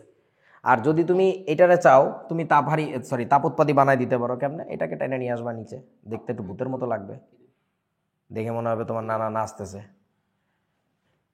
তাই তার মানে আমরা বলতে পারি যে ইন্টারমিডিয়েট প্রোডাক্ট যে কয়টা হবে চূড়া। আমি এটা নিয়ে এখন প্রশ্ন করতে চাইছিলাম। এই যে দেখো ইমনের নানা নাচতেছে, ধিংতা ধিং ধিংতা ধিং, উপরে একটা চাদর দিয়ে ভয় দেখাচ্ছে। আচ্ছা, ইন্টারমিডিয়ারি প্রোডাক্ট যদি একটা হয়, বোঝাছো বন্ধু? যদি একটা হয় তাহলে বলো তো এরকম চূড়া পাবা কয়টা? দুইটা পাবো। কেন বোঝো নাই তোমরা? বেসিক্যালি ওই যে ইন্টারমিডিয়ারিটা যে তৈরি হয়েছে, ধর আমি যদি ওই বিক্রিয়াটার ক্ষেত্রে উদাহরণ দেই, বেসিক্যালি এইখানেই হচ্ছে তোর এইখানেই হচ্ছে তোর কি তৈরি হয়েছে বলতো? এইটাই আসলে AlCl4 মাইনাস গঠনের চূড়াটা হচ্ছে এই জায়গায়। এইটা হওয়ার পর আবার ভেঙে গেছে, ভেঙে তারপরে ফাইনাল প্রোডাক্ট তৈরি করছে। তোমরা কি বুঝছো আমার কথা? বুঝছি ভাইয়া। ব্যাপারটা বহুতই মজাদার। এইগুলো বইতেও নাই, লাগবেও না। উদয় আমি কেন যে কইতেছি এগুলো আল্লাহ জানে। মানে ধর এখন যদি আমি একটা ব্যাপার বলি যে এটা যদি আমি প্রভাবক ছাড়া করতাম তাহলে কি হতো জানো? প্রভাবক ছাড়া যদি করতা তাহলে বলো তো গ্রাফের টাইপটা কেমন হতো জানো? একটাই হতো, এইখান থেকে উঠে ওই অনেক উপর দিয়ে এসে তারপর এখানে নামা লাগতো। তোরা এখনো বুঝিস নাই আমার কথা। বুঝছি ভাই। মানে জার্নিটা, হ্যাঁ এনার্জি দেওয়া লাগবে অনেক বেশি। তাহলে আমি একটু লিখেই রাখি, কি বলো? এটা হচ্ছে কি বলেন তো? প্রভাবক ছাড়া। হ্যাঁ, এটা হচ্ছে আমরা প্রভাবকবিহীন, প্রভাবকবিহীন রাস্তা এটা। আর এই যে সান্দুটা তোমার, এইটা হইতেছে প্রভাবক কি বন্ধু? সহ, প্রভাবক সহ। বুঝতে পারছো? খুব বসছো, বল কিছু না থাক। এনজাইম নিয়ে কথা বলতে হবে। তো এই কথাগুলো তোমাদের বই থেকে, আমাদের আমলের বই থেকে দুইটা কম্বাইন করে আমি লিখে নিয়ে আসছি। এখানে কিছু ভালো ভালো কথা লেখা আছে, বাট মূল কথাটাই লেখা নাই। এবং মূল কথাটা তোমাদের বইতে পড়লে দেখবা এইখানে একটা ভুল শব্দ ব্যবহার করা আছে, যেটাকে আমি এডিট করছি। এইটা হচ্ছে কারেক্ট ওয়ার্ড। এখানে যেটা লেখা আছে বায়ো অণু, এটা কারেক্ট ওয়ার্ড। ভুল ওয়ার্ডটা তোমাদের বইতে আছে, পড়ে দেখবা যে কি। সো এনজাইম জিনিসটা কি? এনজাইম কিচ্ছু না ভাই, এটাও একটা প্রভাবক। তবে কোন বিক্রিয়ার প্রভাবক জানো? বায়ো অণু বিক্রিয়ার প্রভাবককে বলা হচ্ছে এনজাইম। বইতে লেখা হচ্ছে জৈব বিক্রিয়ার প্রভাবক হলো এনজাইম। এটা একটা ফানি থিং, এটা জৈব কখনোই না। জৈব বিক্রিয়ার প্রভাবক যদি এনজাইম হইতো তাহলে আমরা নিকেলরেও এনজাইম বলে ডাকতাম, কারণ ওই যে ইথিন আর হাইড্রোজেনের বিক্রিয়া, সে হচ্ছে প্রভাবক হিসাবে কাজ করে। তোমরা কি বোঝো নাই আমার কথা? এখন ভাবতেই পারো যে ভাই হাইড্রোজেন তো জৈব না, ইথিন জৈব হইতে পারে। তুমি অনেক এরকম জৈব যৌগ আছে, জৈব যৌগের বিক্রিয়া, যেমন ধরো তোমার কি বলে, এই যে এস্টারীকরণ বিক্রিয়া, কার্বক্সিলিক অ্যাসিড আর কি অ্যালকোহলের বিক্রিয়া এস্টার তৈরি হয়। সেখানে আমরা প্রভাবক হিসাবে কি ব্যবহার করি জানো? যে কোনো খনিজ অ্যাসিড, মানে HCl ঢেলে দিতেছো, তাহলে তুমি কি বলবো? HCl ওই জায়গায় প্রভাবক, কি বলে, এনজাইম। হাস্যকর কথাবার্তা। মানে এনজাইমের একটা স্পেশাল ক্যারেক্টারিস্টিক আছে। সেই ক্যারেক্টারিস্টিকটা কি হইতে গেলে দেখা যাবে এটা জৈব বিক্রিয়া হইলে হবে না। এটা কি বিক্রিয়া বলেন তো আমাকে একটু? কি বলছিলাম? এটা হচ্ছে বায়োমলিকুলার রিয়াকশন হইতে হবে। বায়ো অণু বিক্রিয়া মানে কি, কেমনে বুঝাই তোদের? বায়োকেমিস্ট্রি তো এখন নাই। মানে জীবিত উদ্ভিদ আর প্রাণীর দেহে একটা স্পেশাল ধরনের অণু পাওয়া যায়, যে ধরনের অণু পাওয়া যায়। এখন ধর জীবিত উদ্ভিদ আর প্রাণী তো আমিও, মানে ধরে না আমি একটা উদ্ভিদ। এখন আমার শরীরে তো তুই খুঁজলে কার্বন ডাইঅক্সাইডও পাবি, পানিও পাবি, তো ওগুলো কি বায়ো অণু? তোরা বুঝিস নাই। প্রাণের জন্য দায়ী যেসব অণু তাদেরকে প্রাণ অণু বা বায়ো অণু বলে, প্রাণ অণুও বলে আর কি, বুঝছো? যেমন তোমরা ঢাকা বিশ্ববিদ্যালয়ে গেলে দেখবা প্রাণ রসায়ন বিভাগ লেখা আছে, মানে বায়োকেমিস্ট্রি ডিপার্টমেন্ট আর কি। প্রাণের ব্যাপার থাকবে আর কি ওইখানে। ওকে, সো এখানে কি বলছে, কতগুলো গুরুত্বপূর্ণ কথা আছে, আমি সেগুলো একটু মার্ক করে দিই। ভালো কথা, ভুল কথা রাখি না এখানে। এনজাইম হচ্ছে এই যে জীবন্ত হওয়া লাগবে, জীবন্ত উদ্ভিদ কোষ ও প্রাণী কোষ থেকে উৎপন্ন উচ্চ আণবিক ভর বিশিষ্ট। এটা খুব ইম্পর্টেন্ট কথা, যে এনজাইমগুলোর মলিকুলার ম্যাস অনেক বেশি হয়, উচ্চ আণবিক ভর বিশিষ্ট, নাইট্রোজেন যুক্ত। এটা অবশ্যই নাইট্রোজেন যুক্ত হওয়া লাগবে, কারণ আলটিমেটলি এগুলো সব প্রোটিনে অ্যামাইনো অ্যাসিড থাকবে, আর অ্যামাইনো অ্যাসিডে নাইট্রোজেন তো থাকবেই। আচ্ছা, সো নাইট্রোজেন যুক্ত বর্তুলাকার মানে কি বুঝবা পরে? বায়োলজিতে পড়ছো না তোমরা এগুলো, নাকি পড়ো নাই?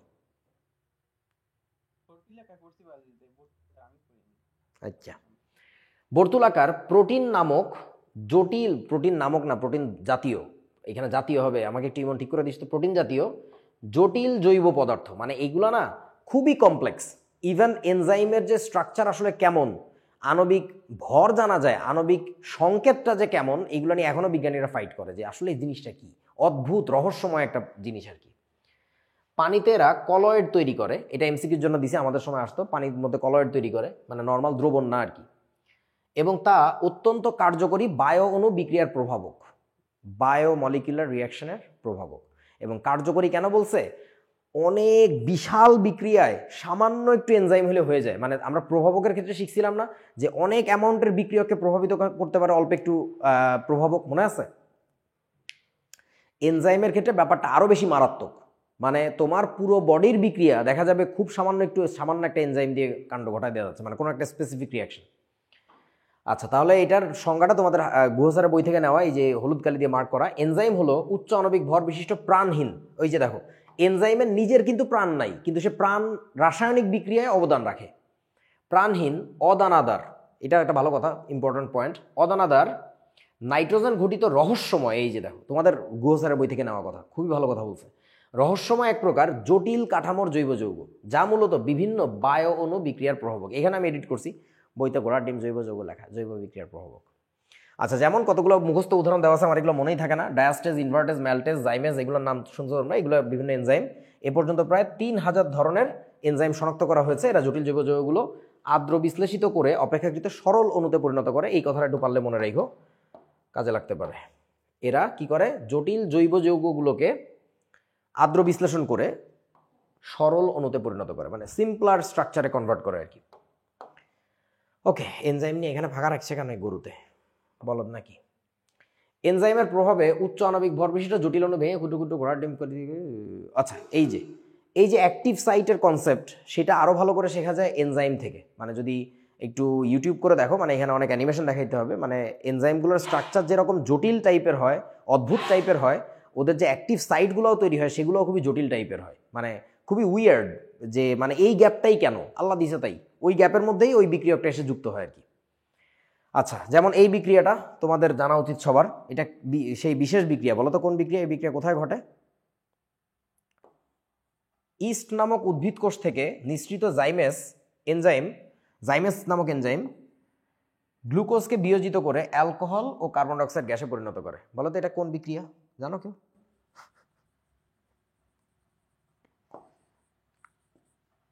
অবাধ শ্বসন। কি? অবাধ শ্বসন? ও, বায়োলজির ওই ঘোড়ার ডিম কি বলছো আমি জানি না, আমি কাজের কথা বলি। মদ বানায় এই বিক্রিয়ার মাধ্যমে চিনি থেকে। চিনি মানে বুঝো আখের রস। নাম শুনছো? বাংলাদেশে যে কুষ্টিয়া না কোথায় নাকি দর্শনায় কই জানি আছে, কেরু অ্যান্ড কোং, নাম শোনো নাই? ওইখানে তোমার মানে বাংলাদেশের সবচেয়ে বড় আখের ক্রেতা হচ্ছে ওরা। ওরা হচ্ছে আখ কিনে মাড়াই করে সেখান থেকে কি বের করে? আখের রস। আখের রসে প্রচুর পরিমাণে কি আছে বন্ধু, বুঝো? সেটার মধ্যে দিবে হচ্ছে তোমার এই সান্দুকে, এই যে জাইমেস, এটাকে দিলে আরো কিছু কাহিনী করবে, দিয়ে কি তৈরি হবে? মজা তৈরি হবে। একদম মাইর খাওয়া, বুঝেছো? এই আর কি। আচ্ছা, সো এগুলো একটু মুখস্থ করো, ঘোড়ার ডিম। এইগুলো নিয়ে আমাদের সময় অ্যাডমিশনের সময় আরেকটু বেশি পড়া লাগতো। ওই যে তোমার প্রস্থেটিক গ্রুপ, নাম শুনছো তোমরা? শোনো নাই? আচ্ছা, এই টাইপের জিনিসপত্র ছিল, এখন আর নাই, লাগবেও না আর কি। ওকে, এটা একটা সহজ বিক্রিয়া। এই বিক্রিয়া তোমাদের শরীরে ওই যে রেশন না কি জানি বলে, ওই প্রক্রিয়া সবসময় ঘটতেছে। ফোস্সাপ টোস্সাপের একটা ব্যাপার আছে, বায়োলজির লোকজন ভালো বলতে পারবে, আমি আর ডিটেল যাচ্ছি না। মানুষের শরীরে, উদ্ভিদের দেহে ও বর্জ্য পানিতে ইউরিয়ার আর্দ্র বিশ্লেষণ ঘটে। এই যে এটা তো ইউরিয়া সিনই, NH2CO NH2, এটার আর্দ্র বিশ্লেষণের ক্ষেত্রে ইউরেস নামক এনজাইমটা কাজ করে। সো এই যে ইউরিয়া সাধারণভাবে ইউরেস এনজাইমের মাধ্যমে অ্যামোনিয়া কার্বন ডাইঅক্সাইডে পরিণত। এখন দেখতো এইটাকে যে আমরা এনজাইম বলতেছি, এটা এনজাইম বলার কারণটা কি বলুন তো আমাকে একটু? এই পানির সাথে পানির বিক্রিয়া কাজ করে এই জন্য, নাকি অন্য কোনো কারণ? বোঝো নাই বন্ধু? আচ্ছা, এনজাইমের কতগুলো বৈশিষ্ট্য। এইটা হচ্ছে তোমার 5 স্টার জিনিস। এই বস্তু থেকে প্রচুর পরীক্ষা আসে, MCQতে এখনো পর্যন্ত অ্যাডমিশনে আসে, ভয়াবহ রকমের।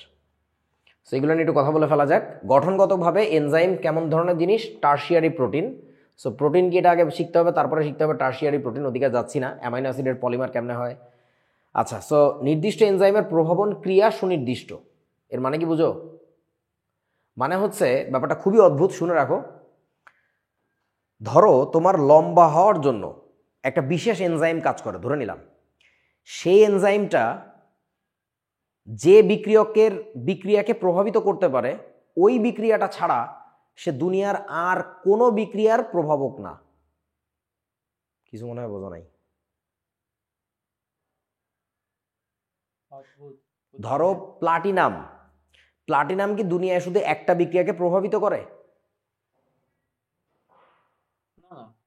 কত বিক্রিয়াই থাকতে পারে প্লাটিনাম প্রভাবক হিসেবে ইউজ করা হয়। কোথাও ধনাত্মক প্রভাবক, কোথাও সে ঋণাত্মক প্রভাবক হইতেই পারে। কিন্তু এনজাইমের ঘটনা হচ্ছে যেটা, ও যে বিক্রিয়াকে প্রভাবিত করে শুধু একটাকেই করে, দুনিয়ার আর কোনো বিক্রিয়াকে প্রভাবিত করতে পারে না। শুধু তাই না, আরো অদ্ভুত ব্যাপার হচ্ছে সে অন্য কোনো বিক্রিয়ার বিক্রিয়কও না। তোমরা বোঝো নাই? যে সে নিজে যে ভেঙে চুরে কিছু একটা করবে তাও করতে পারে না, ওর কাজ শুধুই কোনো একটা স্পেসিফিক রিয়াকশনকে ইনফ্লুয়েন্স করা, এছাড়া সে কিছু করতে পারে না। বাবা তোরা কি আমার কথা বুঝছিস? বুঝছি ভাইয়া।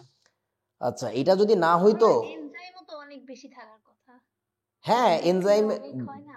ওই জন্যই তো বললাম যে এনজাইম প্রায় 3000 রকমের এনজাইম বিজ্ঞানীরা এখন আবিষ্কার করছে। আর এই কথা তো নিচে আমাদের বই থেকে 3000 রকমের এনজাইমের কথা, সেই আরো 20 বছর আগের বই। এখনকার বইতে তো মনে হয় 6000 ছাড়া যেতে পারে, আমি জানি না, বইতে লেখে নাই কিছু, বাট বুঝতে পারছিস কি ব্যাপারটা? অদ্ভুত না? আর কেন এরকম হয় না, কারণ দেখো তোমার শরীরে, ধরো তোমার কষ্ট পাইলে চোখ দিয়ে পানি আসে, আবার তুমি আনন্দিত অনেক বেশি হলেও তোমার চোখ দিয়ে পানি আসে, এগুলো তো বিভিন্ন এনজাইমের ক্রিয়া। মানে আমি জানি না উদাহরণগুলো ভালো হচ্ছে কিনা, বায়োলজির লোকজন বলতে পারবে। এনিওয়ে, এখন ঘটনা হচ্ছে তুই ভেবে দেখ তো শরীরের কোনো একটা মাইক্রোমিটার, 1 মাইক্রোমিটার জায়গার মধ্যে কত লক্ষ রকমের কেমিক্যাল সাবস্টেন্সেস আছে, তাদের প্রত্যেকটা বিক্রিয়াকে প্রভাবিত করার জন্য আবার ডিফারেন্ট ডিফারেন্ট এনজাইম আছে। তো স্রষ্টা কেন এনজাইমগুলোর অ্যাক্টিভিটি এত বেশি স্পেসিফিক করছে বোঝো নাই? যদি ও অন্য কোনো বিক্রিয়াকে প্রভাবিত করার ক্ষমতা রাখতো তাহলে তুই ভেবে দেখতো তো শরীর কত বিচ্ছিরি একটা অবস্থায় চলে যেত। কোন দিন দেখবি কপালের উপর থেকে একটা আঙ্গুল বেরিয়েছে, কেন? ওইখানে একটা বিক্রিয়া হচ্ছে, এনজাইমে যা বিক্রিয়া করার কথা সে আর এক বিক্রিয়াকে প্রভাবিত করা শুরু করছে। তোমরা কি বুঝছো? বুঝছি। এই জন্য আল্লাহর কাছে শুকরিয়া আদায় করা উচিত। আল্লাহ বলো, ভগবান বলো যে তুমি শরীর বানাইছো একটা, বা দুনিয়া বানাইছো একটা অদ্ভুত মেকানিজমে, এবং এটা অল অন এ সাডেন একা একা হয়ে যায় নাই। দের মাস্ট হ্যাভ সাম ডিজাইনার, যেগুলো অদ্ভুতভাবে ডিজাইন করছে আর কি। ওকে, যেমন গ্লুকোজের গোড়ার ডিম। আচ্ছা, এনজাইমের কার্যক্ষমতা ও কার্যকারিতা গুণ একসাথে আর কি। এনজাইমের কার্যক্ষমতা এবং কার্যকারিতা গুণ অস্বাভাবিকভাবে অধিক। ওই যে বললাম, এক্সট্রিমলি হাই এফিশিয়েন্ট জিনিস। অল্প একটু এনজাইমই তোমার পুরো শরীরের বিক্রিয়া ঘটা দিতে পারবে, কোনো একটা স্পেসিফিক টাইপের রিয়াকশন। এক অণু অ্যানহাইড্রেজ, তোমাদের বইতে বানান ভুল আছে, অ্যানহাইড্রে লেখছে না কি জানি একটা, ওইটা অ্যানহাইড্রেজ হবে, এই গুহসারের বইতে দেখবা। এক অণু অ্যানহাইড্রেজ এনজাইম প্রতি মিনিটে কার্বনিক অ্যাসিডের, ওরে বাবারে, 360 লক্ষ অণুকে বিয়োজন করাইতে ক্ষমতা রাখে। 360 লক্ষ অণু, বুঝেছো? এক অণু অ্যানহাইড্রেজ। আচ্ছা, তারপরে দেখো কি বলছে, এনজাইমের প্রভাবন ক্রিয়ার জন্য, এইটা খুব গুরুত্বপূর্ণ একটা জিনিস, এমসিকিউতে আসে, মাধ্যমের পিএইচ এর মান 7 এবং তাপমাত্রা 35 থেকে 37 হওয়া ভালো, বাঞ্ছনীয়। মানে এটা থাকলে এনজাইম খুব ভালোভাবে কাজ করে। তার মানে বলো তো, শীত প্রধান দেশের মানুষের শরীরে এনজাইমগুলো ঠিকমতো কাজ করে নাকি গ্রীষ্ম প্রধান দেশের মানুষের? গ্রীষ্মপ্রধান। হ্যাঁ, এবং তারপরেও আমরা অনেক আলসামি করি, না ভালো লাগতেছে না। এটা তোমার জাস্ট মেন্টাল ব্যাপার। চাইলেই তুমি আরও অনেক বেশি এফিশিয়েন্টলি কাজ করতে পারো, তোমার শরীরের কলকবজা ঠিকমতো কাজ করতেছে আর কি। আচ্ছা, তারপরে আসো, এনজাইম বিক্রিয়ক অণু সক্রিয় স্থানকে বৃদ্ধি করে এবং সক্রিয়ণ শক্তিকে হ্রাস করে। এটা দুনিয়ার সমস্ত প্রভাবও কি করে, এনজাইম একা কেন আর কি। বুঝছো তো এই লাস্টের কথাটা নাকি? হ্যাঁ, বুঝতে পারছি। অ্যাক্টিভ সাইট বাড়ায় দেয় এবং কি অ্যাক্টিভেশন এনার্জি কমায় দেয়। আচ্ছা, লাস্ট টপিক আজকের ক্লাসের জনসংখ্যার অবস্থা এমনি খারাপ হয়ে গেছে। আচ্ছা, আমি লেখচিত্রগুলো তো দেখানোর কথা না, মনে আছে আপনাদের? প্রথম ক্রম বিক্রিয়ার জন্য ln a/a-x ভার্সেস টি এর গ্রাফ কিভাবে করতে হবে আমি জাস্ট একটা দেখাই দিব, বাকিগুলো আপনাদের দায়িত্ব। না পারলে আগামী ক্লাসে ফিডান দিব, তারপরে দেখাবো। দেখো, প্রথম ক্রম বিক্রিয়ার জন্য সমীকরণ কি ছিল? মনে আছে হারধ্রুবকের সমীকরণ? k = 1/t ln a divided by হচ্ছে a-x। এখন তোমাকে নিতে বলছে কি ভার্সেস কি, একটা হচ্ছে টি ভার্সেস, আর একটা হচ্ছে ln a/a-x, মানে কি পুরোটা না? তো এই দুইজন যদি সমীকরণের এক পাশে বসে থাকে তাহলে তো হবে না, যে ইকুয়াল টু দুইজনই একই পাশে। তাহলে একটাকে ও পাশে কান ধরে নিয়ে যাই, কোনটাকে নিয়ে যাব বলো? একটাকে নিলেই হয়, তুমি টিকে নাও, কোনো সমস্যা নেই। তা টিকে যদি নিয়ে যাই তাহলে কি থাকবে? কেটি ইকুয়াল টু কি থাকবে? ln a ডিভাইডেড বাই হচ্ছে a-x। Almost there. তারপর একটা কাজ করো, এটাকে জাস্ট একটু এই পাশে নিয়ে আসো, হয়ে গেছে। এই তো ফিজিক্যালি ধরে ফেলছে। তাহলে এবার বলো, এই পুরো চান্দুটাকে আমরা কোন অক্ষে বসাবো, ওয়াই নাকি এক্সে? কোনটা? ওয়াই। ওয়াইতে বসানোর কারণ কিন্তু এটা না, তোমাদের ওই ফিজিক্সের ভাইয়ারা যে শিখায় প্রথমে যে রাশিটা থাকবে তো ওইটাকে ওয়াই, এই করো, এইটা দেখতে ওয়াই এর মতো, তাই এটাকে ওয়াই এর মতো ওয়াই অক্ষে বসাচ্ছি। বুঝছিস কি আমার কথা? আর এটা কি বলেন তো, কোন অক্ষে থাকবে? এটা তাহলে এক্স অক্ষে। তাহলে এই চান্দু কি হবে আমাদের বলেন তো? এম। যেহেতু কোনো তোমার ইয়া নাই, কি বলো এটার নাম কি, ভুলে গেলাম, কি বলো এটার নাম কি? কোনো সি নাই, এটা হুম। বলি। সি যদি না থাকে তাহলে গ্রাফের টাইপটা কেমন হবে? মূল বিন্দুগামী, মনে আছে তো? মূল বিন্দুগামী একটি সরল রেখা। আচ্ছা, তাহলে এখানে বসাই দেই। তাহলে মূল বিন্দু দিয়ে যাচ্ছে, এক্স অক্ষে কি থাকবে আমাদের? এক্স অক্ষে থাকবে হচ্ছে টি, আর ওয়াই অক্ষে থাকবে হচ্ছে ln a ডিভাইডেড বাই হচ্ছে a মাইনাস এক্স। আচ্ছা, এবার বলো ঢাল কি ধনাত্মক নাকি ঋণাত্মক, কোনটা? বল বাবা। ঢাল ধনাত্মক। ঢাল ধনাত্মক হলে কি ডানে কাত হয় নাকি বামে কাত হয়, মনে আছে আপনাদের? জানে অনেক কথা হবে। ডানে কাত, অর্থাৎ গাণিতিকভাবে বলতে গেলে এক্স অক্ষের ধনাত্মক দিকের সাথে সূক্ষ্ম কোণ তৈরি করবে। তাহলে এই রেখার ঢাল কত বলো? কে? আশা করি আপনাদের মনে পড়েছে এই কথাগুলো, পরিবেশ রসায়নে শিখিয়ে এসেছিলাম, যেন এখানে আর বলা না লাগে। গ্রাফটা আমি দেখাইছিলাম, মানে এই টাইপের গ্রাফ অনেকগুলো দেখাইছি। আচ্ছা, তারপরে এগুলো করবা প্রথম ক্রম বিক্রিয়ার জন্য, জাস্ট এটা একটু ভেঙে ফেলতে হবে, এই ইকুয়েশনটাকে একটু ভেঙে ফেলতে হবে, আর কিছু না।